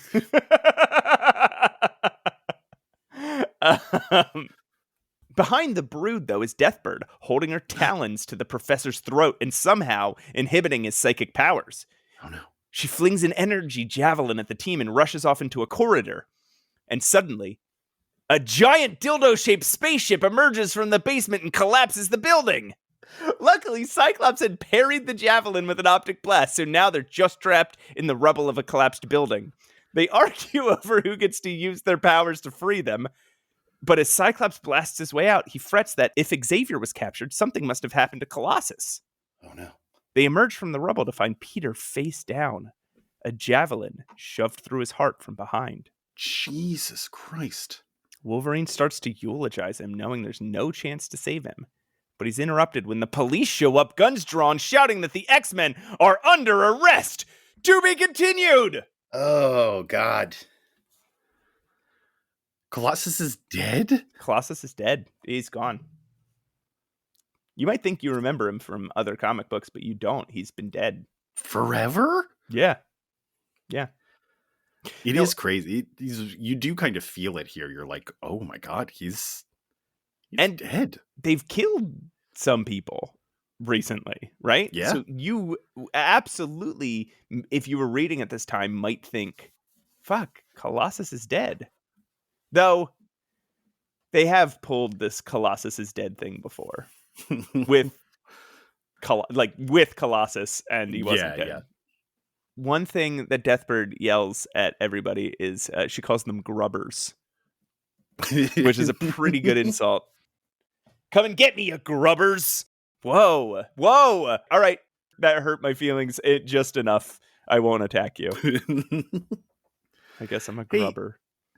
How come the professor doesn't get involved in the battle at all? Why does he just sit there? Yeah. He's tired. Use your brain, man. It's been a long day. One other thought I had on this, one other little observation. Corsair and Storm get hit by some sort of psycho rifle and end up seeing their most intense primal fears. Storm's most primal fear is a lion with tusks, big curly tusks coming out like an elephant. No, she's sorry. They didn't explain it well enough. She's afraid of being trapped inside. She's claustrophobia, so she's afraid of being trapped inside a lion with tusks. Okay. That tracks, actually. All right, Matt. Are you ready for me to tell you about Uncanny X-Men number 156, Pursuit? I was going to say, only if you tell me what it's called. A Claremont, Cockrum, Wyachek, Chang, Warfield, Jones, Schuper production. Wow. It's a lot of people. January 12th, 1982. We finally made it, Matt. We pushed our way through 81. Hitting the shelves in 82. On the other side. Cover date, April 1982. Colossus lays dead in Manhattan, surrounded by his best friends. Storm, Wolverine, Cyclops, Corsair, Tigra, a bunch of cops. All his best friends. The cops attempt to arrest the heroes, but Tigra intervenes, but her Avenger status does very little to deter them. What does deter them, though, is when the X-Men are unexpectedly transported into a giant spaceship that has appeared over Manhattan and speeds off into outer space. It's hard to arrest them when that happens. Yeah. Out of jurisdiction. That's out of my jurisdiction. Tigra's upset. She's like, "Oh, I wish I was with them." Why? It's like, go be an Avenger. She's like, "I want to be an X-Man." It is better. It's got to be better. Aboard this spaceship, it's all celebration as the Starjammers are reunited with their captain. Yay! The Starjammers' robot dragonfly medic Sikorsky immediately gets to work on the mortally wounded Colossus, and the rest wait and pray. Corsair's like, "Oh, Ja'ad, you're here. How did you escape?" And Ja'ad's like, "Miraculously, of course." Fuck yeah! Very good. What a good line. Guys. There's so much joy in their faces too. There's a thing here, especially now that we have the Starjammers in. David Cockrum is so happy to have all his characters back and is just drawing the shit out of them. They are so thrilled that they got to be reunited with Corsair. Yeah, it's very good. It's a heartwarming panel. Yeah. Mm-hmm. I bet Cockrum's upset that he doesn't get, Nightcrawler doesn't get to be there. But other than that, he's stoked.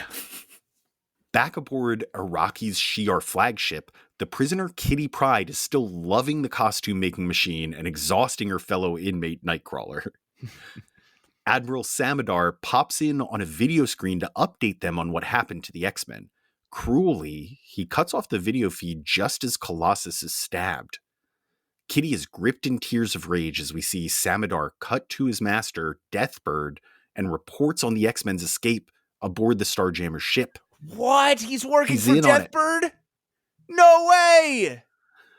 Aboard Deathbird's ship, Professor X struggles out of his drug haze filled with evil-looking alien creatures, only to find himself in a cell with his true love, Lilandra. Aww.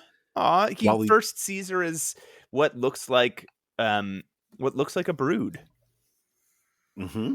And he's like, he's kind of confused by it, and It's interesting that he's having weird alien dreams again.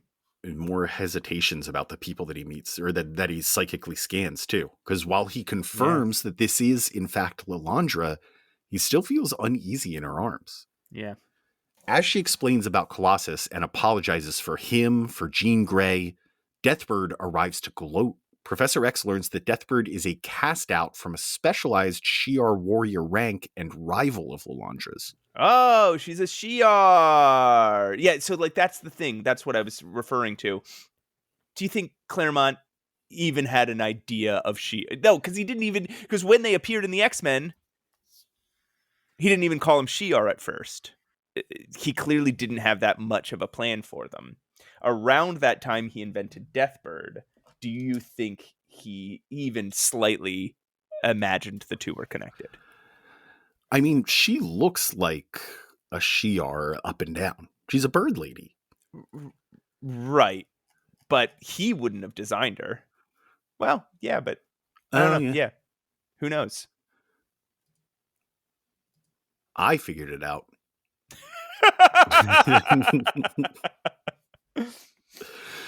Back on the Starjammers ship, the Starjammer, Corsair and Scott finally have the talk they've needed to have for 20 years. Major Christopher Summers was an Air Force test pilot returning from a family camping trip in Alaska to become an astronaut when they were attacked by an alien spacecraft. They sent the Summers boys out of the plane with a single parachute and were immediately kidnapped and taken to a Shi'ar zoo. Christopher escaped the slave pens to find his wife being assaulted by Emperor Decken and attacked him, getting himself arrested. Decken killed her in front of him. He was then sentenced to something called the Star Pits, where he met Raza, Ch'ad, and Hepzibah, escaped, and became the Starjammers. Wow. At that moment in the story, though, they're interrupted. The Starjammer has overtaken Deathbird's ship. As they prepare to board her, suddenly, we cut to a 2-page spread of something utterly wild. In front is Deathbird's little green dildo ship, dwarfed in size by the Starjammer, a giant gold dildo ship roughly 20 times larger than it. And this, in turn, dwarfed by a giant red aquatic-looking creature roughly 100 times the size of it. The space whale is a massive organic creature with a wide-open mouth full of small spikes leading off into a black void. Dotted across its red, bumpy skin between its giant fins are little glass pods containing what look like small cities inside. As it seems ready to swallow the Starjammer, looking on with its green glassy eyes, a weird pseudopod slaps against the ship, creating an airlock. Woof. It is a wild 2 pages. It's just like you look at this thing and you're like, holy fuck, what is this? It's a living creature too. It's so wild. Okay. Yeah. On the other side, some gray, scaly aliens low to the ground with 4 insect legs, beady yellow eyes, giant scorpion-like tails, and big flat heads, leaning back over their bodies, wait with laser guns in their 2 tentacle hands. Okay, that was pretty good.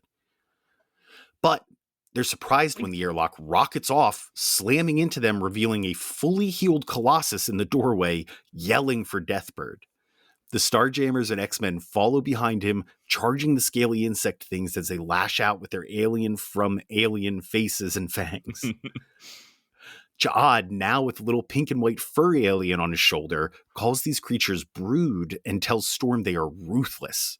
As the fight rages on, the space whale bucks, and in the domed cities, armies of brood discuss the ferocity of the Earthlings and demand they be taken alive as hosts for the Mother Queen. Whoa.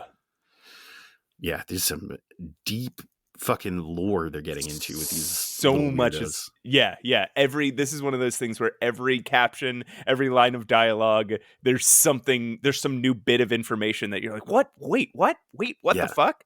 And it's all gross and terrifying.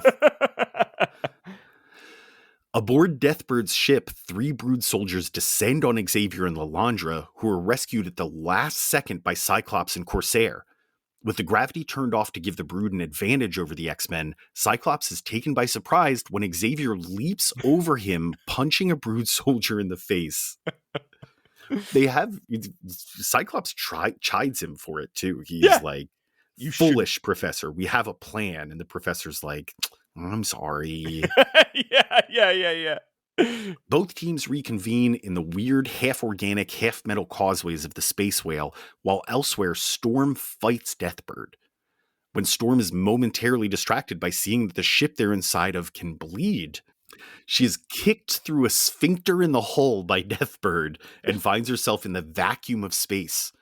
With the good guys back aboard the Starjammer, they punch it straight through the hull of the whale and manage to grab Storm before popping off into space. Yeah, they just punch the engines and fucking slam into the wall, tear through its skin, popping out the other side of its skin. It's a really wild moment. We find out through Professor X and the Starjammer's sentient computer, Waldo, that the brood ship was incapacitated, allowing the heroes to escape, but that the Starjammer is also damaged. It will take 24 hours to repair and return to Earth, but Admiral Araki's deadline expires in 6 hours. To be continued. Whoa.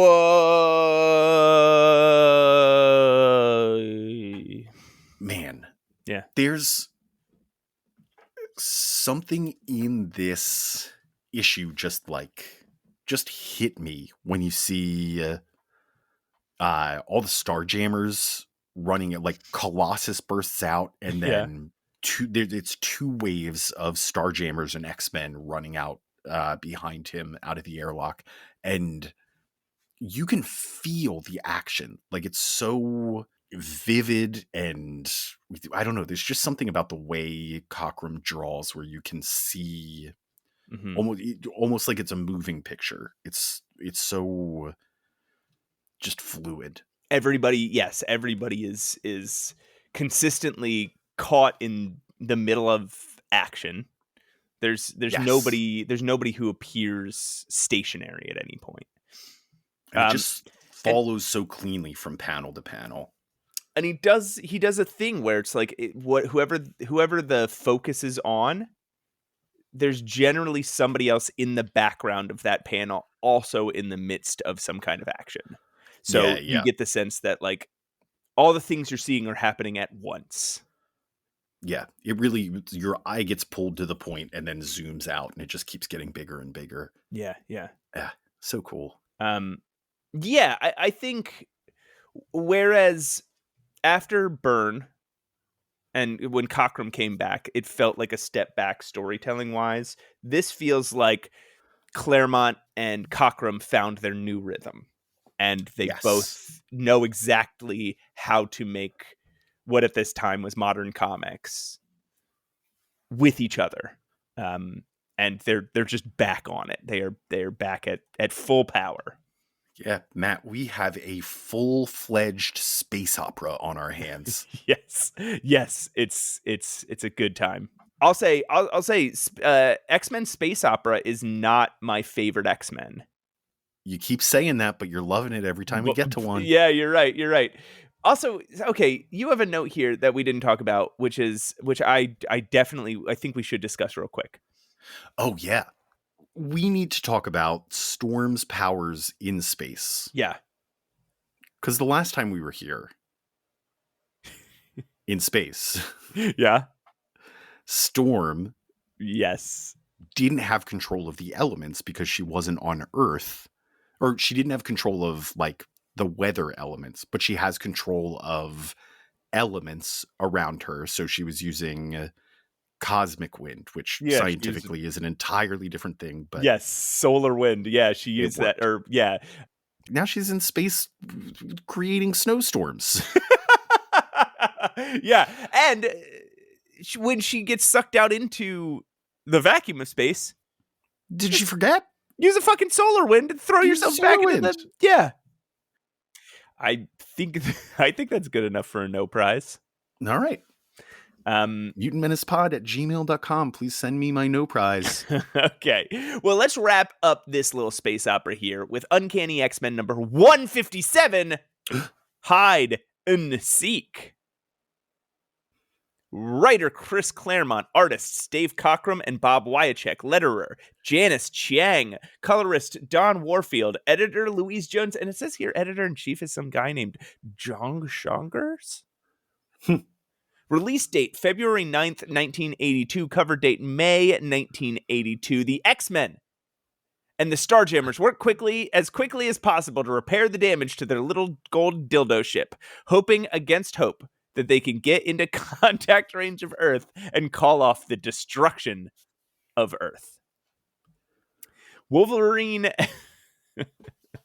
accidentally jettisons himself out into space. Whoops.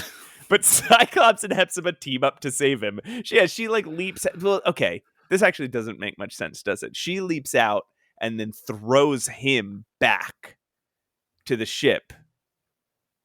But then she's left without a way back. But she's left without now jettisoned into space. So Cyclops has to bounce his beams off of two conveniently placed pieces of debris.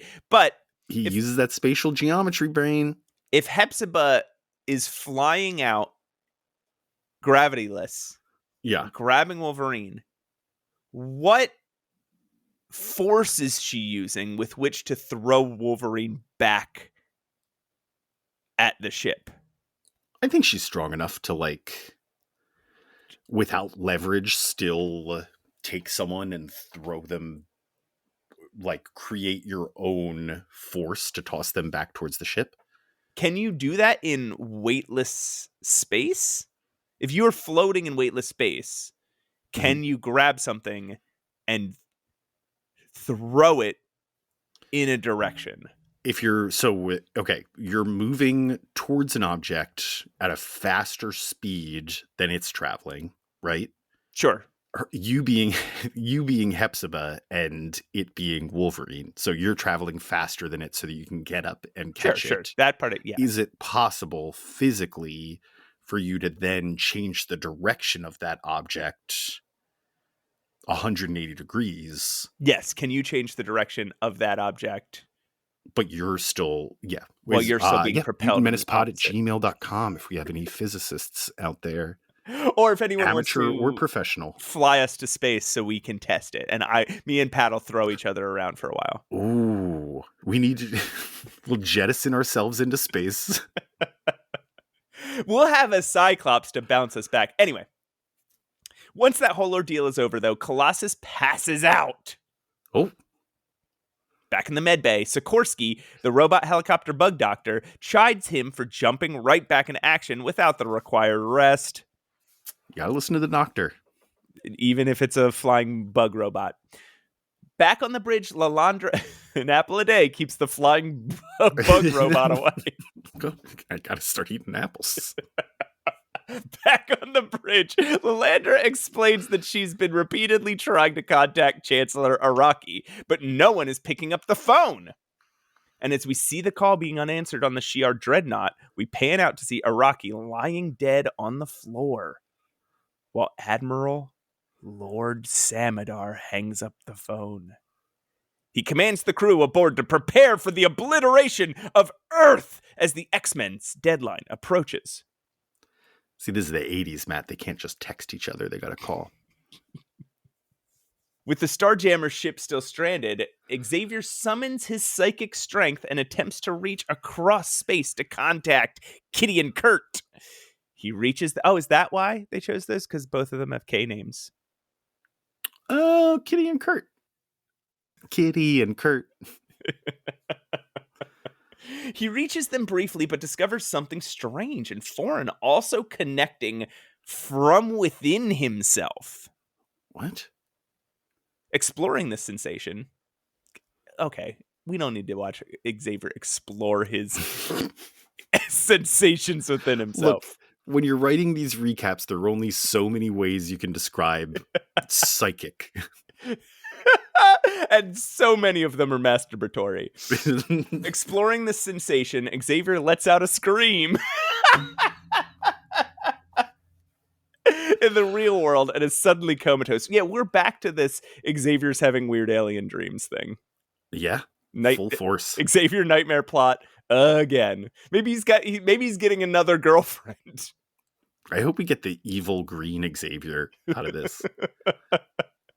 Meanwhile, in another part of space, the damaged living brood ship cruises along, bleeding, as the narrator explains that brood control him by removing his conscious mind and sending impulses of extreme pain through his body. God, Jesus Christ. this is like in that season, the final season of Breaking Bad, where they just really needed these new, like, they killed all their major villains, so they needed these new guys to be so hateable by the end of so these. evil so fast. So they're like, okay, what if we have them be Nazis? Oh, and what if we have him kill a kid? Oh, what if we have him kill a girlfriend? Oh, what if we have him throw one of the main characters in a pit and keep him as a slave? And it's like, okay, I already bought the Brood as a villain. You didn't need to have them. Yo, season 5 of Breaking Bad involving a huge living spaceship, though? That would have been... Oh my god!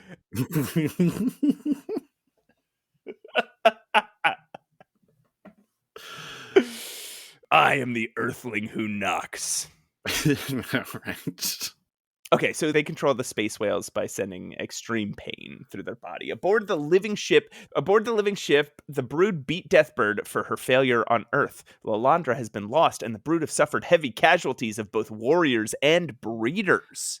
They've got warriors, they've got breeders, they've got mothers. That's what we know. Deathbird escapes her punishment by proposing a new plan. She shows the Brood the genetic information she's gathered on the X-Men. Why does she have this? And offers to capture them. The Brood starts drooling at the idea they would make perfect servants of the mother of us all. Oh, there's a supreme mother. Back to the Shi'ar ship, Kitty and Kurt are ready to make their move now that Kurt has finished inventing a handheld version of the costume generator. You can do that. Jesus Christ. Kitty makes herself a spacesuit. This is her best costume, by the way. Yes. Oh, it rules. Yeah, it's like a yellow and red full body suit with like a mask over her. God, she looks like a comic book assassin. Yeah. It's cool. And eventually she'll become a comic book assassin and won't look this cool even then. Spoilers, Matt. Sorry. Knowing the ship's layout perfectly, she phases through the hull, and back in through an airlock right next to their cell door. Several guards stand outside talking about their plan to open the door and start blasting until everyone inside is dead. Kitty. Yes. It's just a wacky plan. They're like, look, if we hesitate at all, these guys are going to be too fast for us. Just open the doors and blast. Just fire your gun as soon as the doors open. You're bound to hit them. And the idea of talking about that out loud while right outside that door is like, okay, I'm going to open the door. You start firing your gun. Then I'm going to start firing my gun. Whose gun do I fire? Okay, let me start again from the beginning.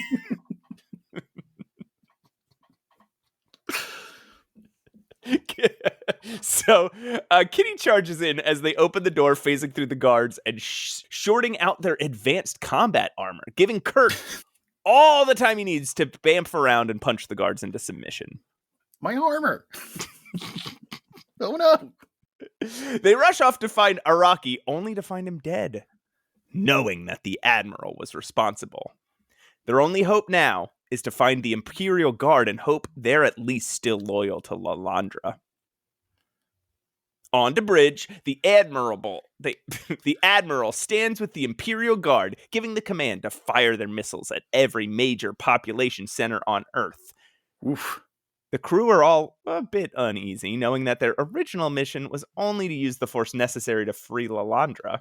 But with the Chancellor missing, they defer to the Admiral and start locking onto their targets.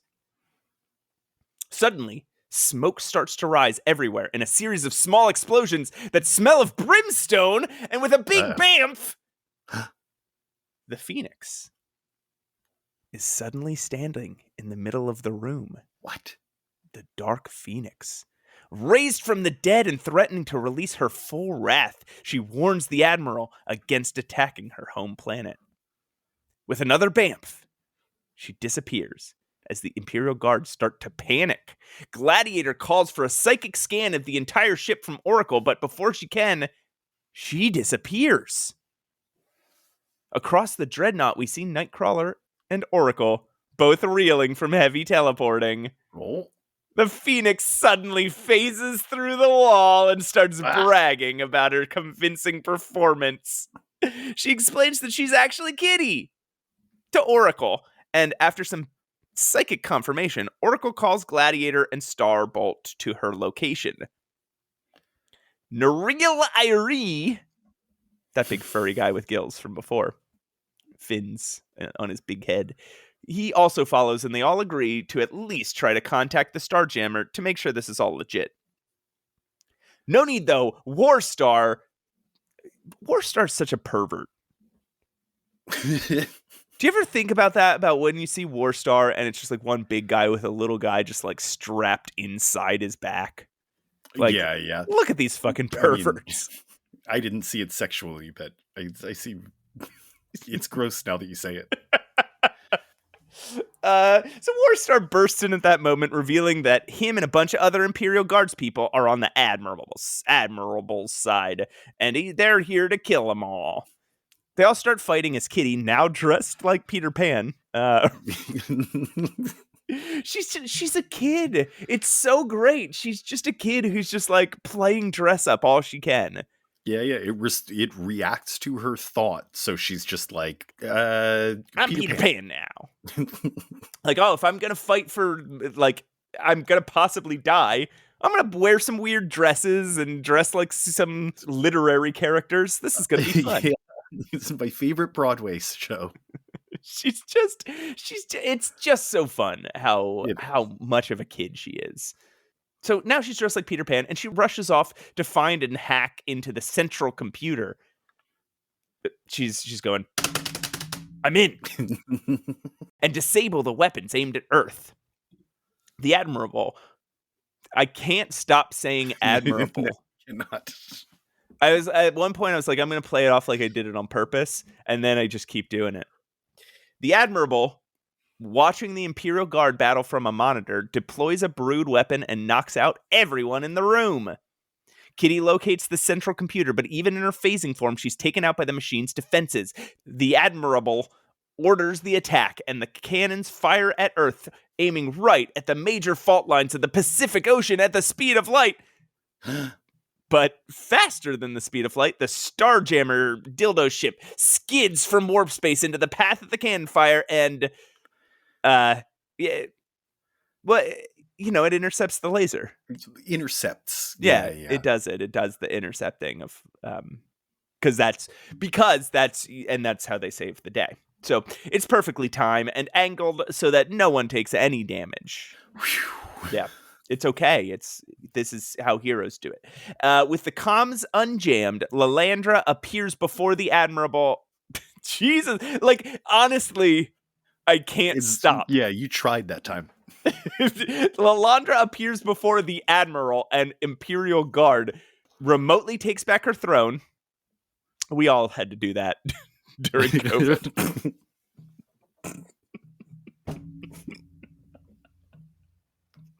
I did it over Zoom. She does it through a hollow projection.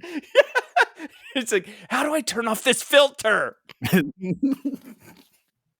I am still your empress, and she's a fish swimming around a pool.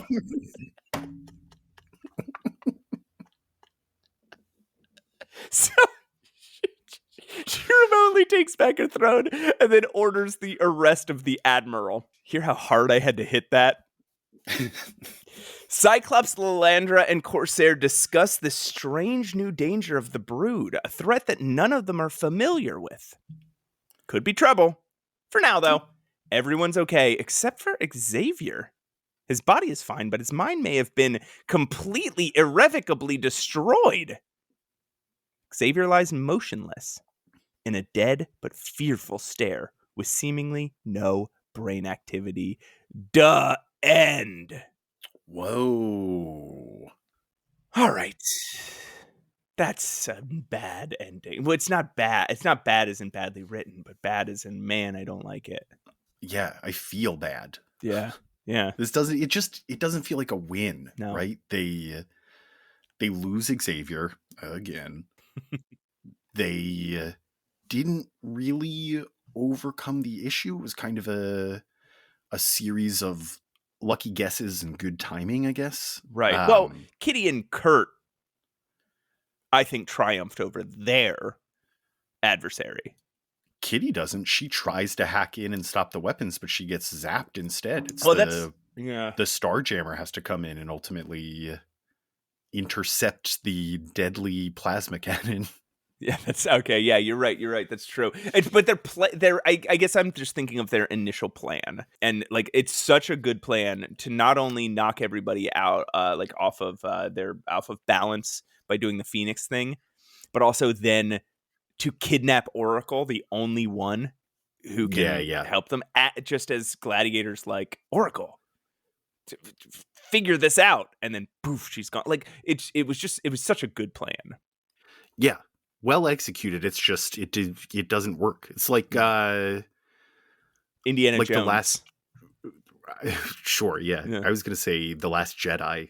Since we're loving Star Wars references today, right.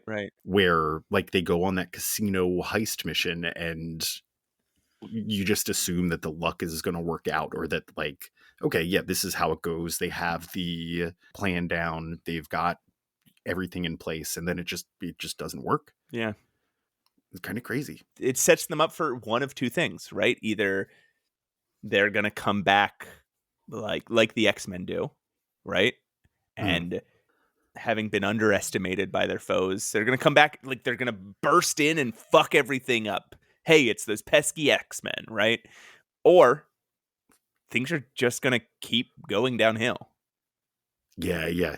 It almost feels like we're in one of those cycles where they get home from one mission and the next problem is already starting, just continually for months at a time. Yeah. One funny note from this issue. Yeah. One of the people kidnapped, Lilandra keeps referring to one of her captains that's been kidnapped as well, and his name is Captain Kirk. K''RK. Yeah. That's cute. There's also a cool. So we meet what was his fucking name? Naril Eerie? Yeah, we meet Naril Eerie, but we also meet another Imperial Guard member called WEBWING, who's just an octopus made of webs. Yes. And he just like sucks up people. Somebody. Yeah. He rules. Seems really useful in a battle. I don't know that we ever see WEBWING again, but I love WEBWING. Unfortunately, he tries to eat kitty pride. Yeah, so he's not our friend, but I love him. He's an anti-hero. He's like the Punisher.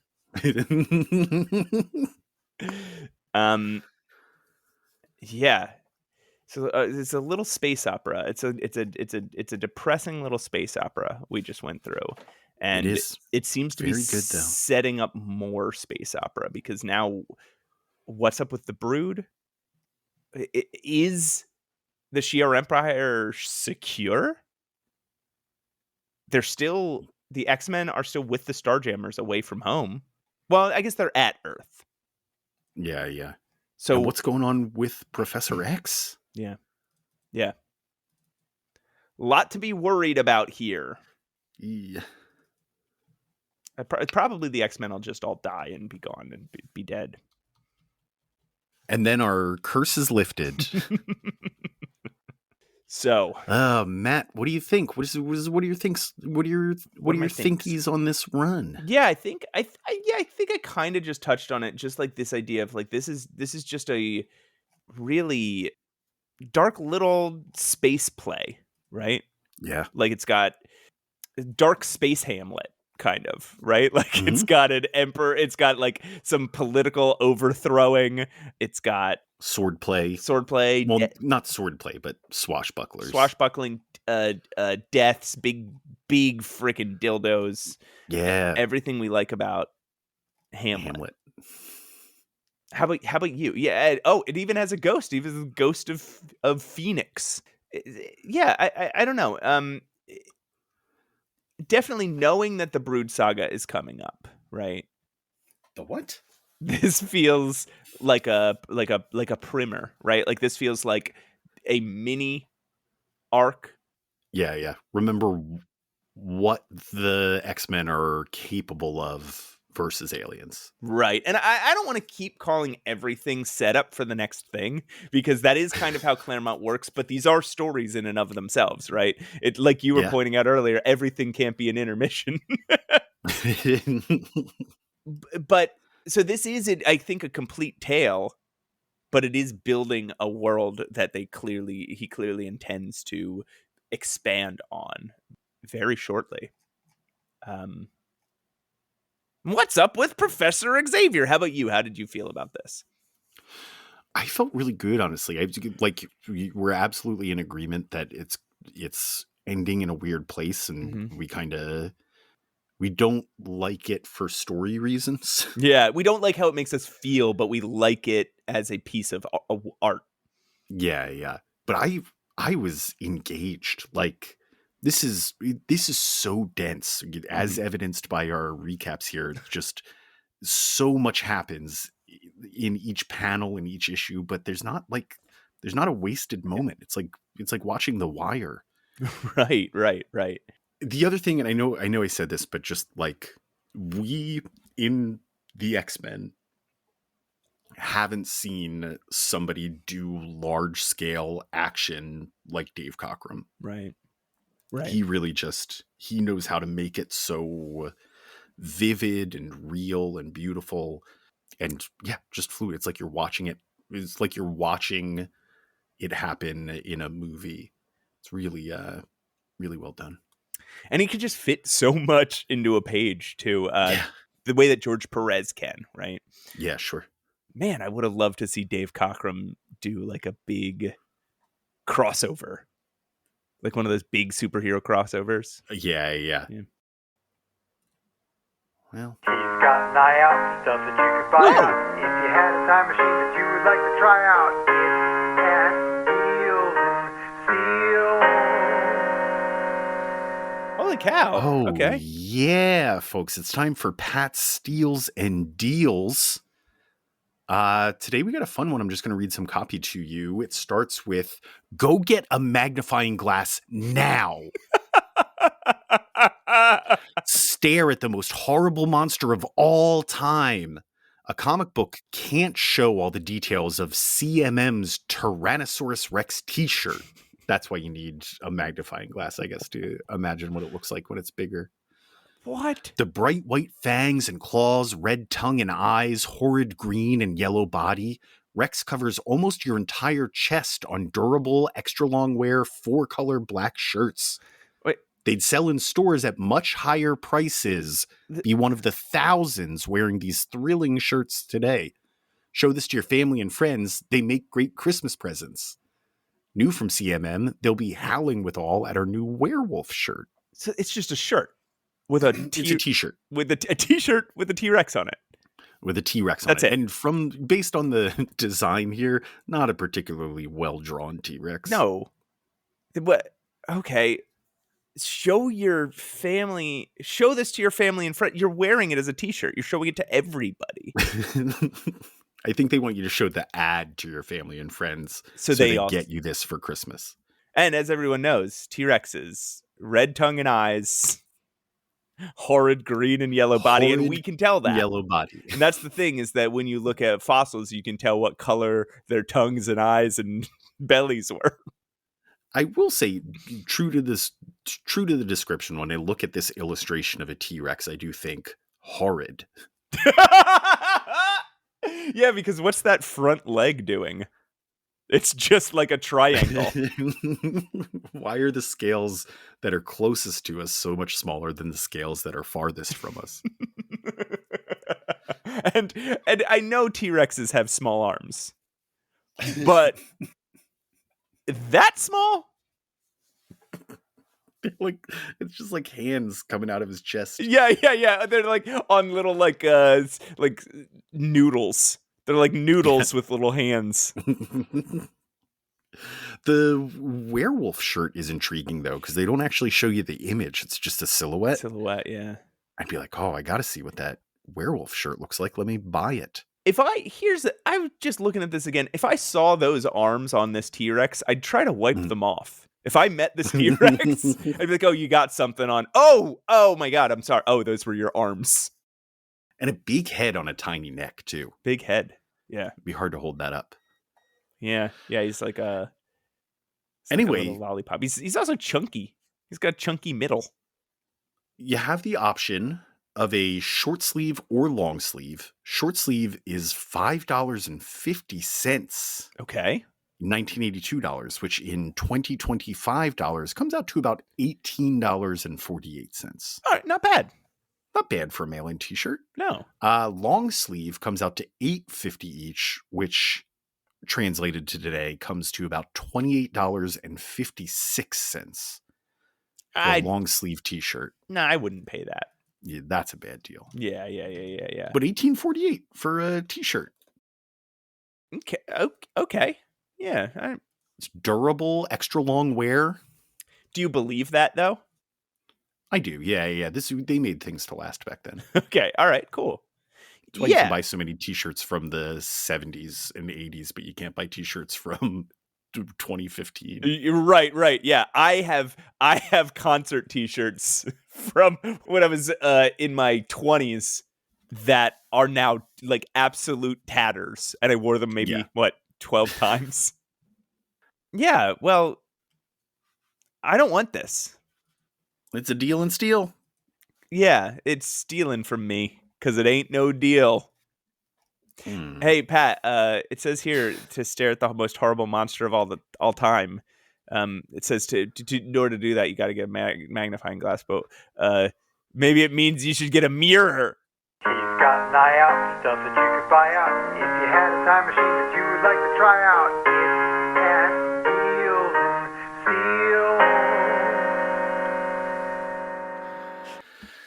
Steal. Oh boy, folks, with that, I guess we're all out of things to say, except for, of course, please listen to us if you're not already. We have to let them know. If you're not listening right now, please be listening. Please follow us on Instagram at Mutant Menace Pod. Please like us. Please rate us. Just do what it takes to help people see us, find us. Because the important thing You're here usually better at this part. It's not just that we want. It's not just for the glory of our egos or whatever. We know that there are people out there who would like the show if they knew it existed, and don't even know it exists, right? So if everybody who could be a fan of us hears this, and it's like, I don't like it. I don't love this. That's fine.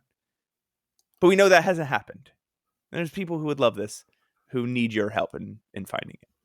That's right. And if each one of them sent us $1, we'd be rich. Hold on. How many dollars do you think it takes to get rich? At least 100. Okay. Yeah. And we're scratching that right now. Please write into Pat's email corner, mutantmenacepod@gmail.com, whatever you want to talk about. Just get on there. And you follow us on Instagram, Mutant Menace Pod. I said that. You fucking bastard. You can check out our Discord. There'll be a link in the show notes. Yeah. I want to say thank you to Krills Wilson for our music and Julia Selly for the voice of Trish Tilby. Pat, I don't know what else we want to say to people before we play the outro music. Yeah, I think just the one thing we say at the end of every episode, Matt, which is, remember, it's a terrible thing to have your life turned upside down. Yes, and don't forget, I'm always as quiet as a mouse when I'm busting heads.